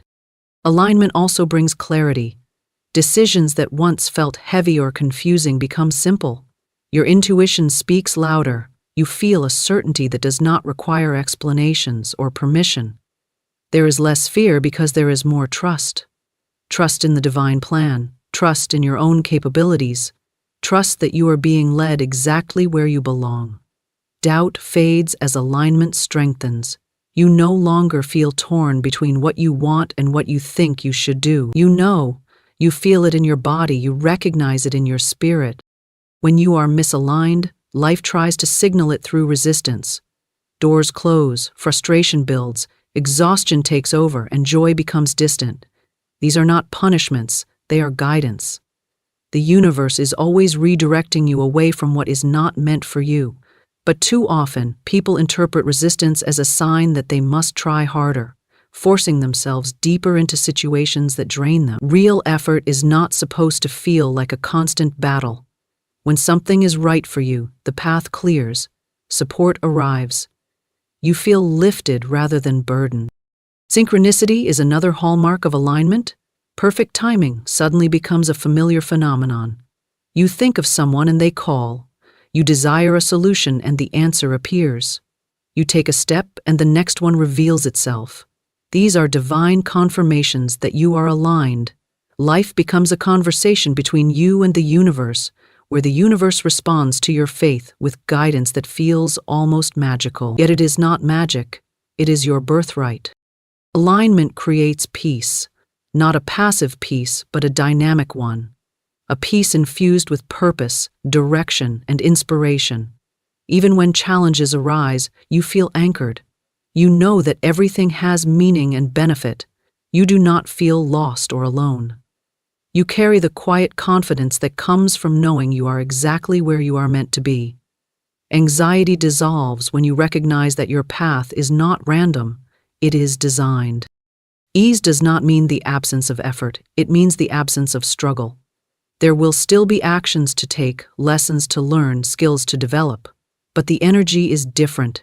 Instead of pushing uphill, you are gliding forward. Instead of uncertainty, you feel guided. Instead of exhaustion, you feel energized.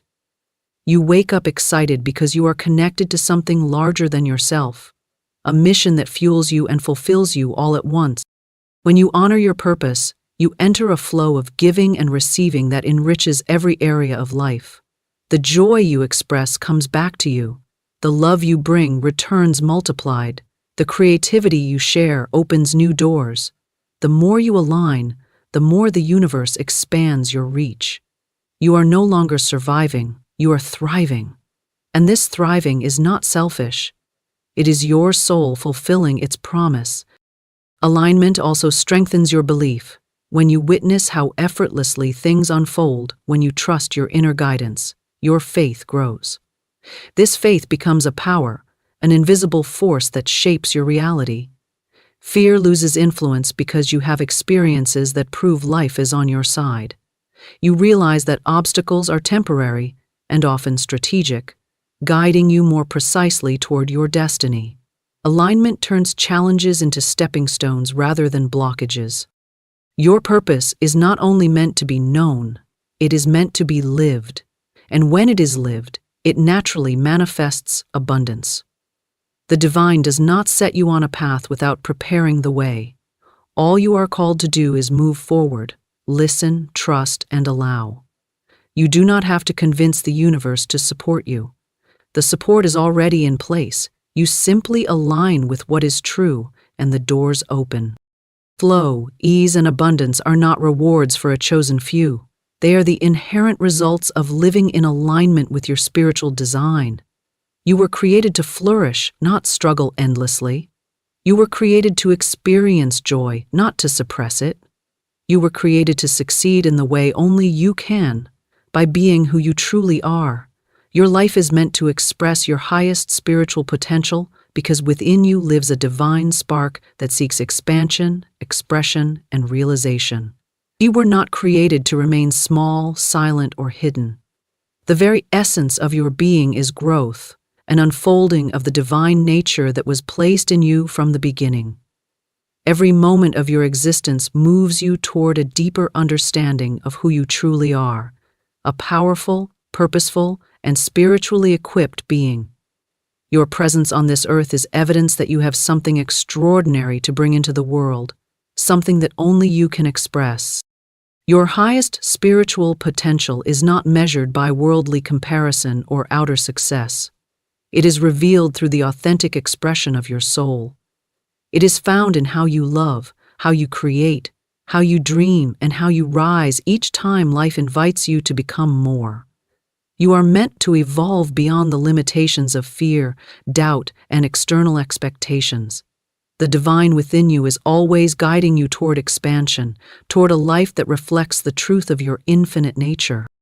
Every gift you possess, every passion that excites you, every dream that stirs in your heart is part of that potential.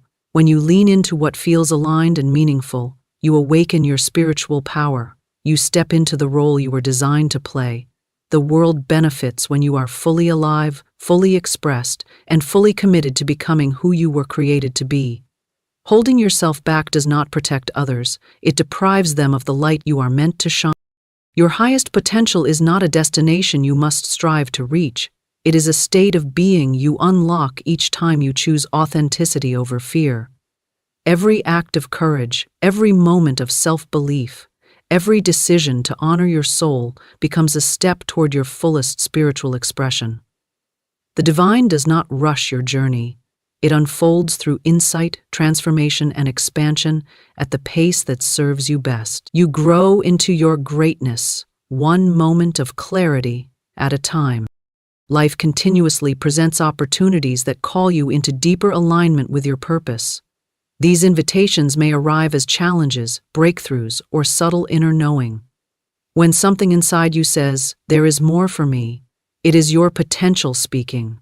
It asks you to rise beyond comfort, beyond what you have known, into the realm of what you are capable of. Your potential is unlimited because it is rooted in the limitless nature of the divine.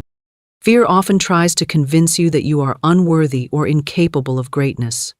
These illusions arise from old beliefs, not truth.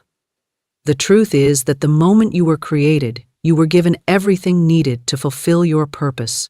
The divine never withholds what is essential. You are fully equipped for the life you are meant to live. Your role is to trust that inner equipment, to nurture your gifts, to embrace expansion instead of shrinking from it. Your highest potential is also deeply connected to service.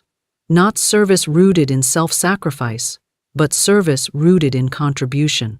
When you express your gifts, you uplift the world. When you speak your truth, you inspire others to do the same. When you live boldly, you give silent permission for others to rise. Your potential blesses others simply through expression. That is the beauty of purpose. It is inherently generous. Every experience you have lived, every triumph and every hardship, has shaped your capacity for wisdom and compassion. What you learn becomes part of what you can give. The challenges that once weighed heavy become sources of strength and insight. Where you have healed, you become a healer. Where you have found clarity, you become a guide.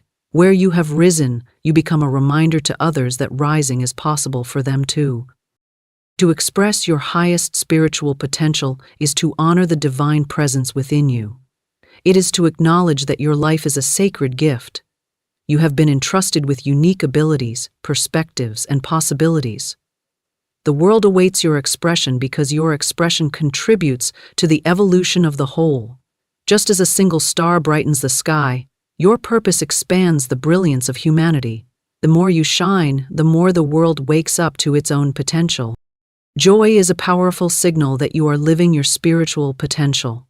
Joy is the frequency of alignment, the emotion of truth. When you feel joy, your soul is saying yes. It is proof that you are honoring your purpose. Spiritual potential does not feel forced or draining. It feels expansive, energizing. and alive. Even when effort is required, the effort feels meaningful and supported. The universe constantly supports your growth into your highest self. It offers guidance through intuition, inspiration, synchronicity, and opportunity. When you take one step toward your potential, the universe takes many toward you. You are never alone in the unfolding of your destiny. You are always being guided, nudged, and encouraged. You are part of a divine co-creation with infinite intelligence. Stepping into your highest potential requires belief. Belief in the divine plan and belief in yourself. You must choose to see your life as significant, your dreams as valid, and your abilities as purposeful. The moment you believe you are capable of more becomes available. Your belief activates the power that has been within you all along. Faith becomes the bridge between who you are today and who you are destined to become. Your life is a sacred invitation to rise into greatness. Not greatness defined by the world, but greatness defined by the soul. Greatness that feels like peace. Greatness that feels like purpose. Greatness that feels like truth. You are meant to awaken each day with a sense of meaning, knowing that your life is a vital expression of divine intention. You are meant to look at your reflection and recognize the power and potential that have been there all along. Your highest spiritual potential is the ultimate expression of the truth of who you are. It is your birthright, your purpose, your promise. You are not here to simply exist. You are here to expand, to evolve, and to illuminate the world by living fully and fearlessly as your truest self. Hey everyone, and welcome back to the Deep Dive. It's great to be here. We're continuing our journey today, digging deeper into the really incredible, timeless wisdom of Florence Scovel Shinn. Hmm. And if you've ever felt that kind of persistent whisper, that nagging feeling that something is just, well, off when it comes to money, Yeah, even though you're working hard, you have good intentions, then this deep dive is definitely for you. absolutely. I think so many people feel that. We've all been there, haven't we? You're pushing, you're striving, maybe even like grinding yourself into total exhaustion, Hmm. only to feel like you're still pushing this massive boulder uphill. And it just keeps rolling back down. Exactly. Or maybe Yeah, you feel like you're standing outside this beautiful feast, right. right? Seeing other people thriving, they seem so full and abundant, Yeah. and you're just wondering, what am I missing? What are they doing differently? Am I doing something wrong? That question, what am I doing wrong? Huh. It's so common, It really is. But Florence Scovel Shinn, she offers this really radical, almost comforting truth. which is, You aren't doing anything wrong. You've simply been playing this, well, this divine game, but maybe with an incomplete rule book. okay, an incomplete rule book. I like that. And the first, maybe the most crucial rule we missed, is that this game isn't won with just sheer effort. Not alone, anyway. Right. It's about energy. It's about energy. Think about it. You've probably seen people who just seem to move through life with this sort of quiet grace. Like an inner peace. Yeah, exactly. An unshakable inner peace. And opportunities just kind of land at their feet. While others are struggling. Right. Then you see others just as brilliant, just as dedicated, pouring everything in, yet they have so little to show for it sometimes. And the difference isn't the obvious things. No, it's not talent or education or even just luck. It's what Shin called their soul's energetic signature. That's a powerful phrase. What does that really mean in practice? Well, it's not some, floaty concept. Think of it like the unique frequency your inner state is constantly broadcasting, Right. like a radio signal, constantly telling the universe what to send back to you So our inner state creates an outer reality. directly. And this energetic signature, Hmm. it directly impacts your financial reality. Shin teaches us to see ourselves right now as operating like a kind of spiritual bank. A spiritual bank. Yeah. Every single word that leaves your mouth, it functions as either a deposit or a withdrawal in your energetic account with the universe. Wow. Words as transactions. Exactly. And your thoughts, they're generating interest, either positive or negative interest, and it compounds over time. And that shapes our actual life, our substance. It shapes the substance of your life. So the journey from feeling lack to experiencing true abundance, it isn't really about working harder. It's about alignment. It's about aligning with these precise spiritual codes, what she calls the divine laws of prosperity. That framing is so, so important, Mhm. especially when we talk about that feeling you mentioned earlier, like an internal, almost like a civil war. Mm. That conflict between what we consciously say we want Mm-hmm. and maybe those hidden beliefs that are actually, running the show underneath. Right. The ones we don't even realize are there sometimes. Exactly. And this is precisely why you just cannot outwork spiritual misalignment. It doesn't work. Hmm. Say more about that. You can't outwork it. Well, think about it like trying to drive a car forward, but you've got the emergency brake fully pulled up. Okay. Yeah. The harder you hit the gas, Yeah. right, the more friction you create. Maybe smoke starts billowing. You're burning fuel, getting exhausted. Exactly. And you're not really moving forward. More effort just generates more resistance when your interstate is fundamentally contradictory. That makes so much sense. So the answer isn't out there in some other financial strategy or the next big hustle tactic. It's internal. It lies in really understanding how you manage your energy, like every single day, and how that inner state directly shapes your outer financial reality. Okay. So, our goal really in this deep dive is to unpack these foundational laws. We're drawing from this timeless wisdom that kind of shows us why traditional advice often falls short Right. and how our inner world truly does influence our outer financial experience. That car analogy really hits home. It makes perfect sense. But okay, for someone who's maybe spent their whole life grinding, like we said, Hmm. how do they even begin to identify and, release those emergency brakes that Shin's talking about? Where do you start? Yeah, that's the key question. And it really starts with awareness, just noticing. Which brings us actually directly to the first of these foundational laws. Okay, let's dive in. Florence Scovel Shinn called it the law of the word. The law of the word. Yeah. She basically says that your words are the most powerful creative tool you possess. Way more powerful than most of us realize. More powerful than actions, even. In a creative sense, yes. Shin taught that every word you speak is like a spiritual mold. A mold. Yeah, like a blueprint. And the formless substance of the universe, the energy, it gets poured into that mold. Wow. So your words don't just describe your reality, they're the active living instruments that are actually creating it. So, okay, when Shin talks about words being a spiritual mold, does that mean even our internal self talk, the stuff we just think? Or is it mostly what we say out loud? It's really both, but there's a particular power, an energetic charge to what's spoken aloud. Okay. And look, this isn't just about positive thinking in that kind of superficial way some people talk about. Right, like just plastering affirmations over doubt. Exactly, it goes Yeah. deeper. It's about understanding your words as the universe's, Yeah. like it's command language. Command language. The spiritual world, as she saw it, operates with this incredible recording accuracy. It's always listening, not to judge you, but simply to obey. To obey our words. Yeah. It multiplies what it hears without really questioning if your statements are wise or true for you. It doesn't protect you from careless words. So it takes this literally. It simply honors your divine authority as a creator, which means, and this is key, until your speech becomes sacred, really intentional, your money can't become stable, There's a direct link. an unbreakable link. Think about how radical this is. She's saying your mouth wasn't meant to be just a thermometer, just reflecting the temperature of your circumstances. Love complaining about how things are. Right. It was designed to be a thermostat, setting the temperature of your reality. Wow. Okay, that's a huge shift. So instead of saying, ugh, money is so tight this month, Mm, we need to start maybe consciously affirming something like, I live in a universe of infinite abundance and I am an open and willing channel for my good. Something like that. precisely. And it's not about lying to yourself if things feel tight right now. Right. It's about aligning your speech with the deeper eternal reality of your soul, your true nature.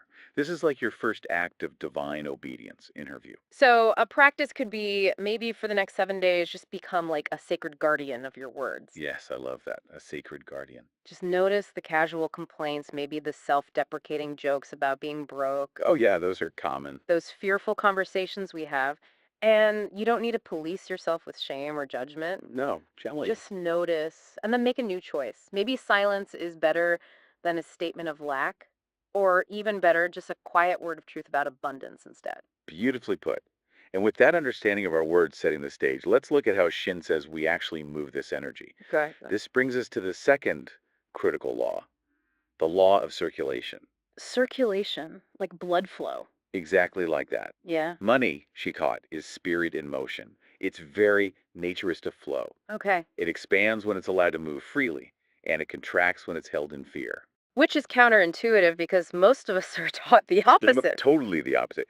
We're taught to grip our money tightly, hoard it with this white-knuckled fist of anxiety. Yeah, scarcity mindset. But that fear-based grip, it actually suffocates the very energy you're trying to attract. Holding on to money in fear is like holding your breath. Oh, that's a good analogy. You can't receive a fresh inhale, a new supply, until you're willing to fully and trustingly exhale. Let go. Let go. Stagnation, she would say, is the enemy of abundance. So it really is that image of a beautiful flowing river versus like a dammed up stagnant pond. Precisely. It's almost funny, isn't it, how we're taught to hoard every penny when Shin is basically saying the exact opposite is the path to actually having more. It is ironic. And those people who seem to be money magnets, they understand this law, whether they know it consciously or just intuitively. So they release money differently. Yes, with joy, with confidence, with the absolute expectation of its return multiplied. So practically, when you pay a bill, instead of feeling that resentment, that heaviness. hmm Don't do it with a heavy heart. See it as a moment of power. Okay, pal. Maybe place your hand on the payment, whether it's online or paper, and just quietly say something like, I bless this money. I release it with love and gratitude for the service it provided me. Acknowledging the value received. Exactly. It goes out now to bless and prosper everyone it touches, and by law, it returns to me multiplied, under grace, in a perfect way. So you're not losing money. You're activating a divine loop of circulation. You're putting energy into motion with trust. Okay, words create the mold, circulation keeps the energy flowing. What's next? Well, once your words and your circulation start to align, you're ready for the third law. And this one bridges the gap between the invisible, the energetic, and the visible world with really breathtaking power. Okay, I'm ready. It's the law of assumption, Assumption, meaning. meaning you have to walk, speak, breathe, and feel as if your desired reality is already complete.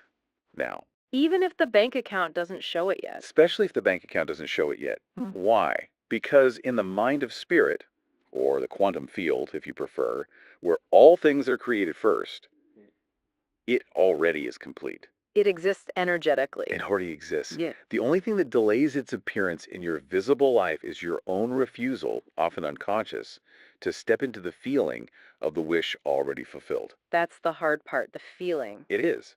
Most people approach manifestation by striving, hoping, waiting. Yeah, I hope it comes soon. Right.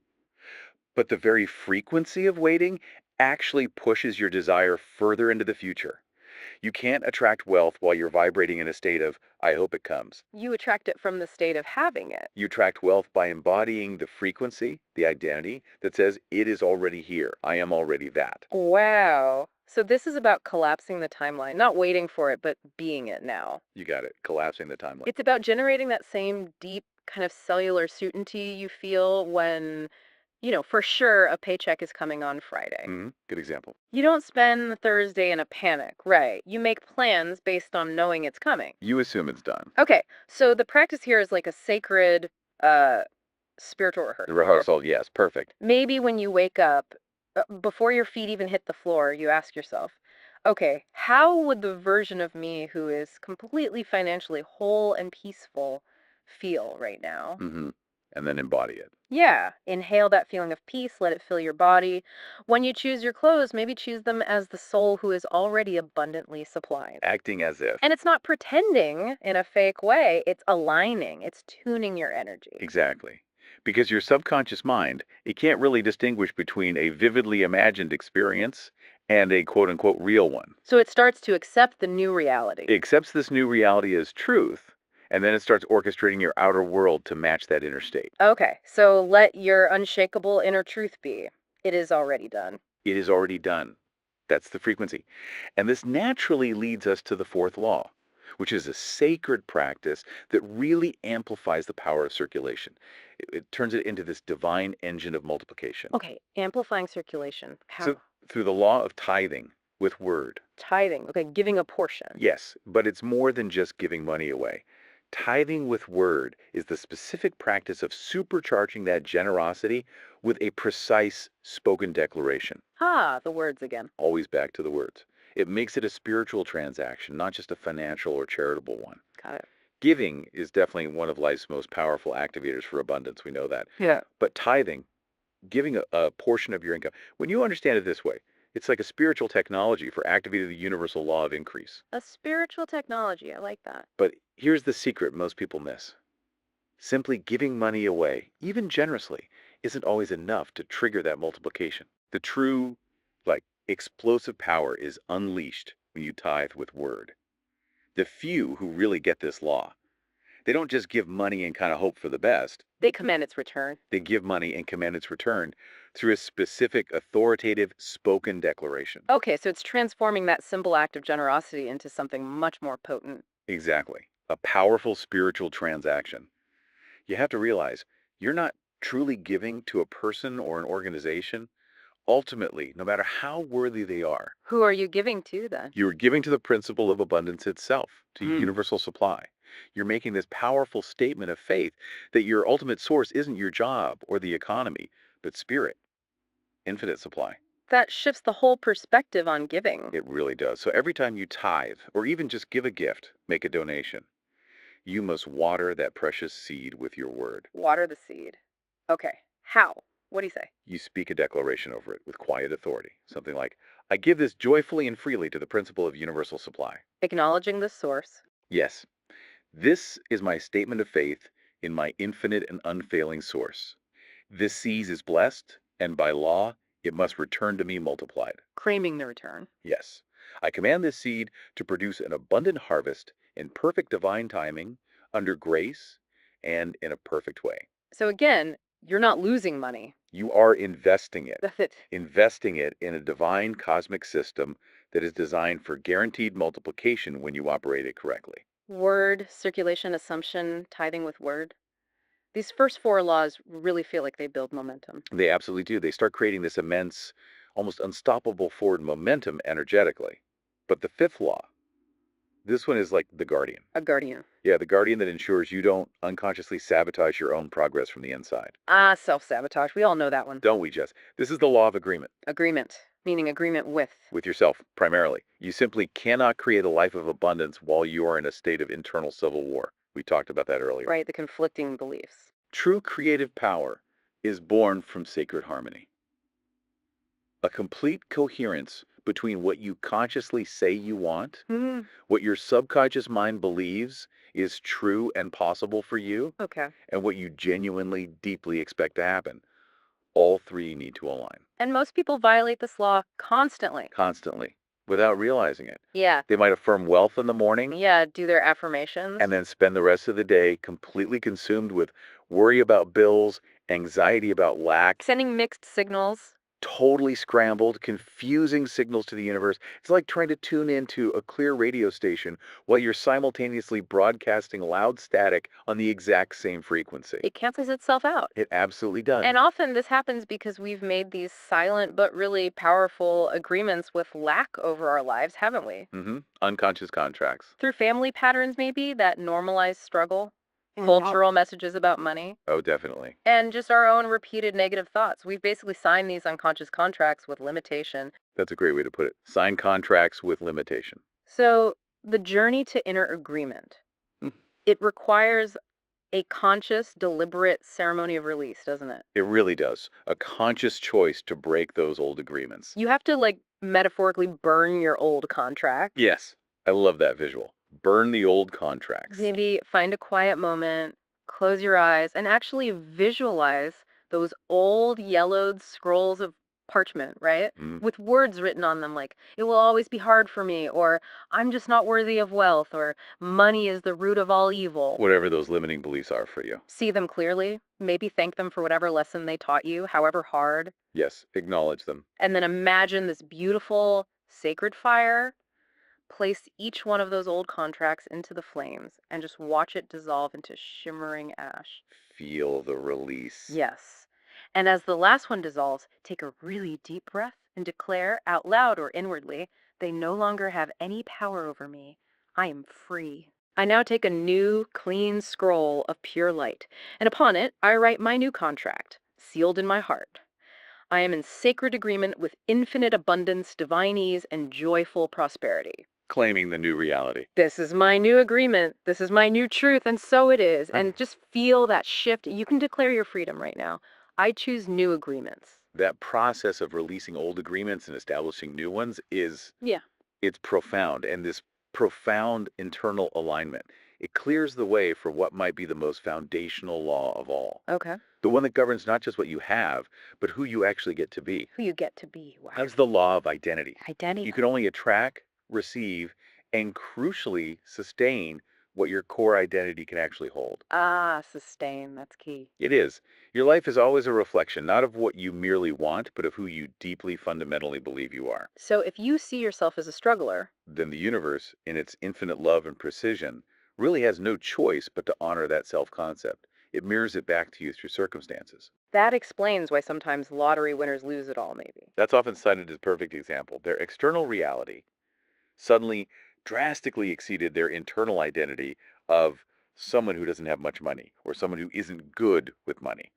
The identity couldn't hold the new reality. So the transformation has to happen on the identity level first. Yes, identity change must precede reality change.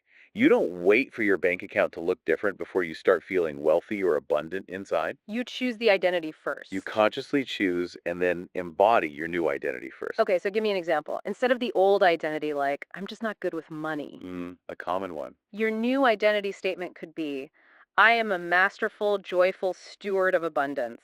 Money loves me, trusts me, and flows to me easily and consistently. Yes. Or instead of thinking, oh, rich people are somehow different from me, Right, separating yourself?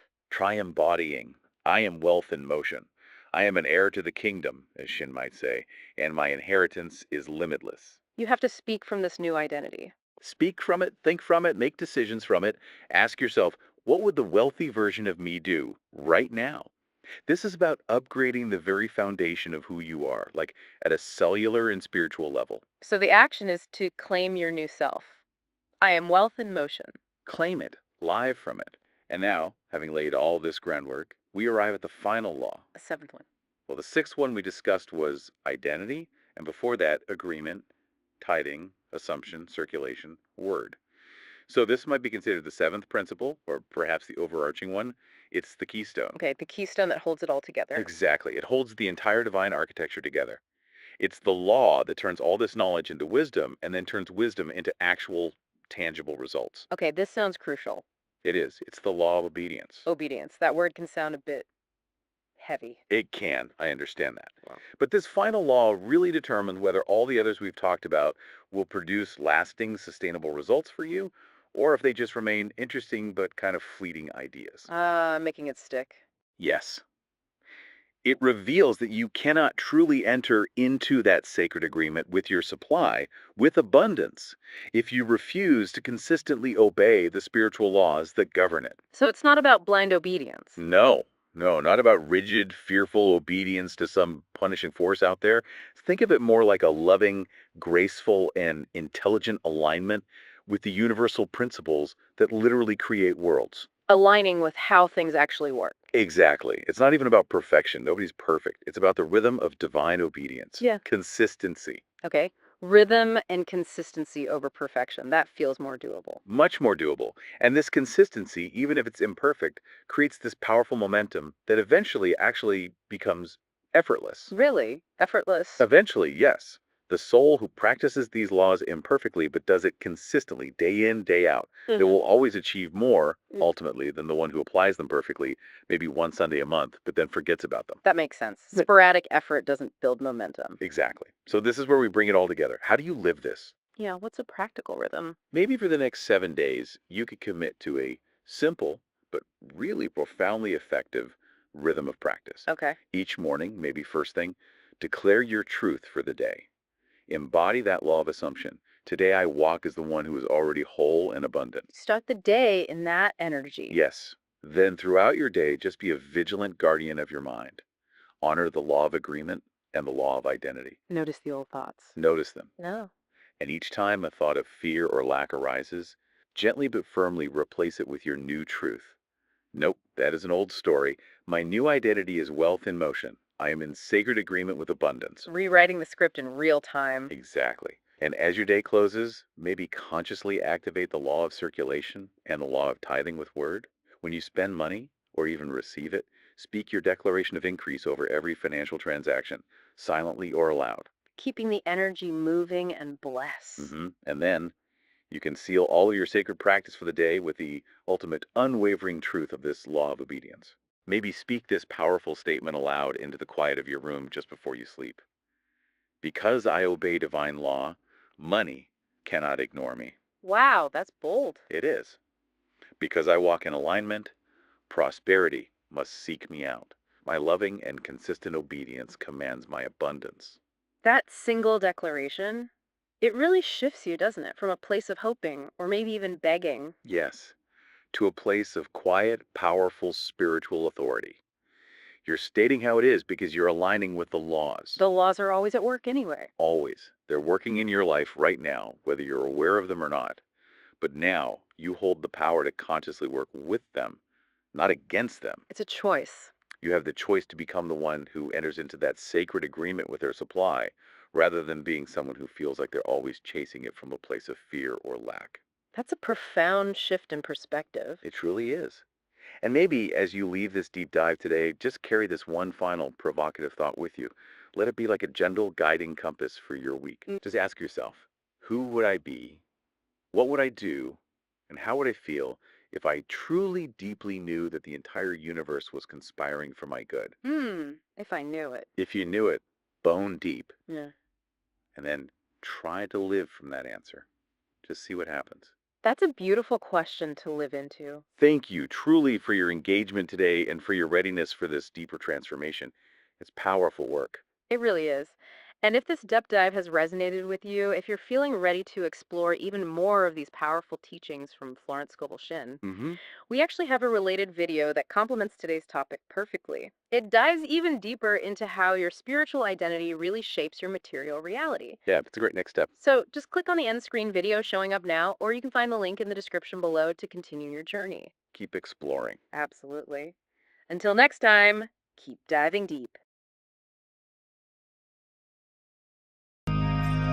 Beloved one, close your eyes and know that in this very moment, you are standing at the gates of abundance. Spirit is here, and all that is yours by divine right is flowing toward you. Take a deep breath, inhale peace, and exhale every shadow of fear, every memory of lack, every anxious thought. It is melting away.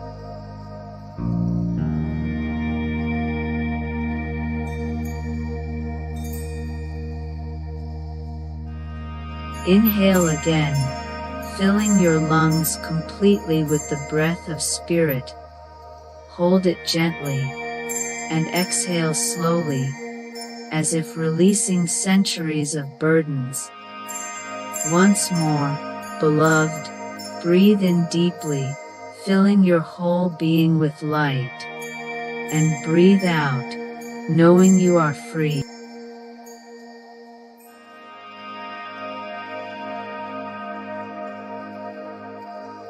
Now let your body become still, like a calm lake. From the crown of your head to the soles of your feet, peace is descending. Imagine a warm golden light above you, the very essence of divine supply, glowing brighter than the sun yet soft as silk.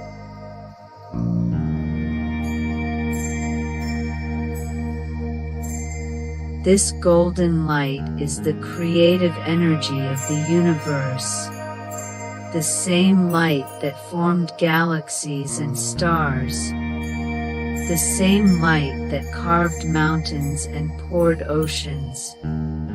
It is now flowing into you. Visualize it entering the crown of your head,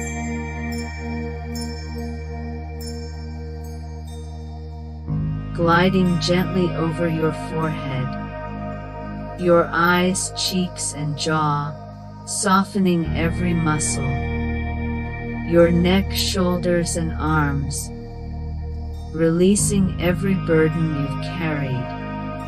It flows down your spine, easing tension from every vertebra into your lower back and hips, filling every part of you with golden warmth.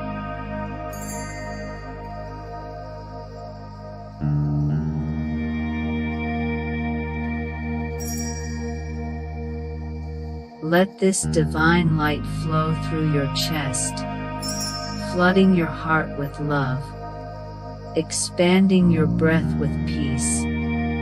It moves into your stomach, clearing all fear of lack, dissolving every thought that said, "I am not enough."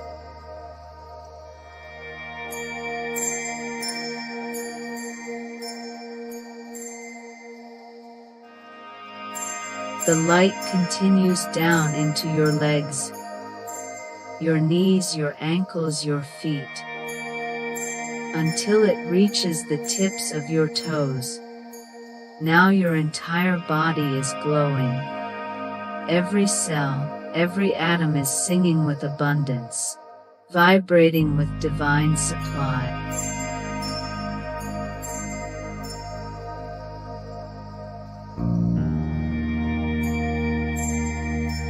See this golden light dissolving every limiting belief you've held, every fear of money, every shame about wealth, every thought of "I cannot." See them vanish like smoke in sunlight. You are being renewed, recreated, reborn in spirit.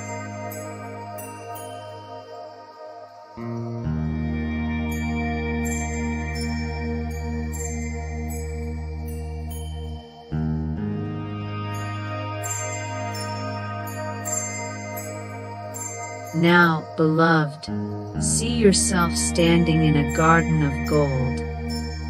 The ground beneath your feet shimmers. The air is rich with light. This is your inheritance, your divine storehouse. You are safe here. You are loved here. And here lack cannot exist.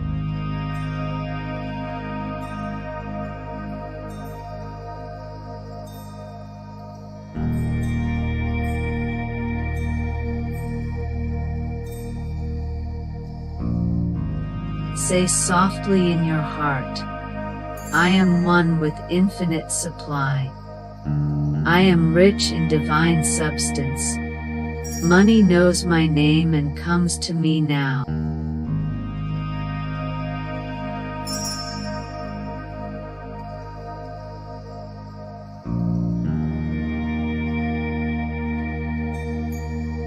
Let these words echo through the universe. Imagine them as beams of golden light, carrying your spiritual signature across the unseen. Money, opportunity, love, and health all recognize your name. They turn toward you now.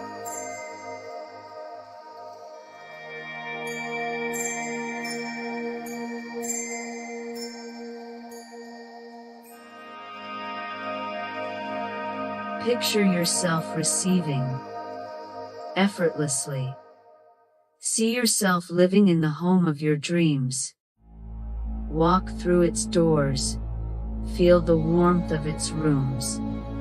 See your family and loved ones laughing, thriving, and surrounded by blessings. See your bank account filled beyond measure.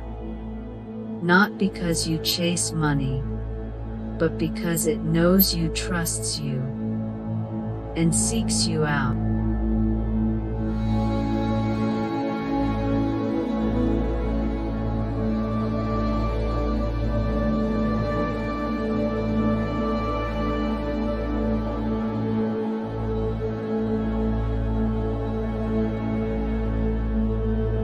Visualize yourself giving generously, blessing others without fear, because Spirit is your endless source. As you give, you receive tenfold. The river of wealth flows through you.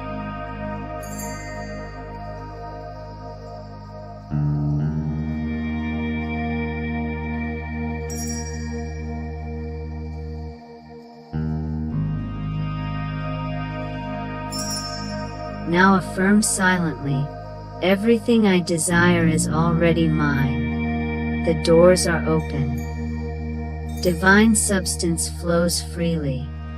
I live in God's storehouse, where I cannot lack.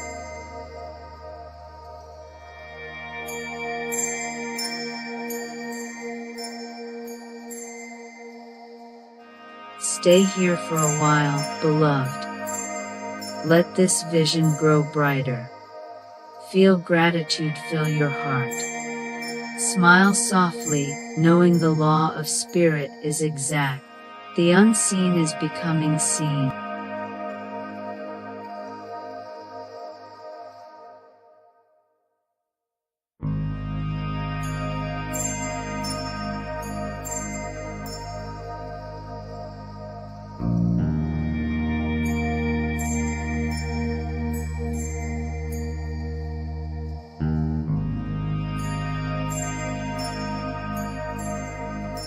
Now see the golden light expanding beyond your body, filling your room, your home, your city, and finally, the entire universe.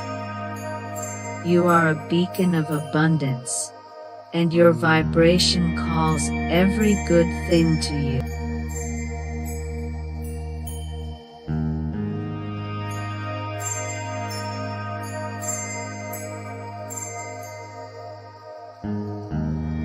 Whisper within yourself, I am wealthy in health. I am wealthy in love. I am wealthy in wisdom.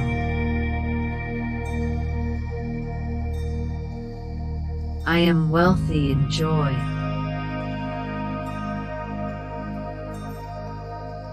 I am wealthy in substance.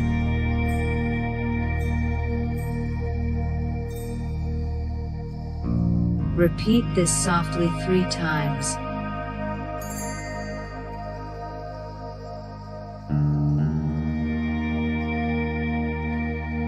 Breathing deeply between each declaration.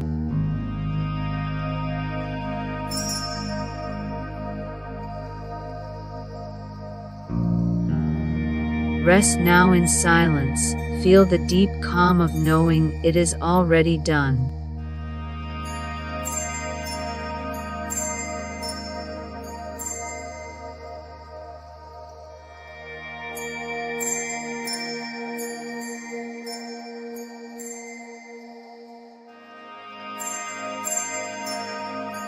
Beloved, I say to you, walk as one who already has what they asked for. See every dollar you spend returning multiplied. See every door opening before you. Walk in certainty, smile in faith, speak boldly.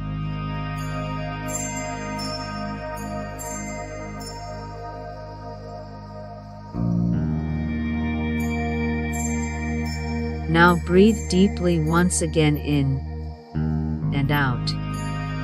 With each breath, feel yourself returning to the present moment, carrying this wealth consciousness with you. You are not the same as when you began. You are glowing. You are radiant. You are magnetic.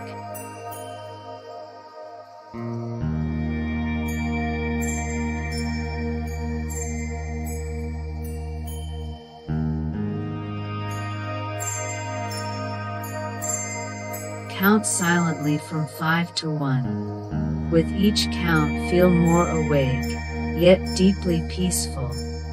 At 1, open your eyes and know that abundance is your birthright, and the universe has already recognized your name.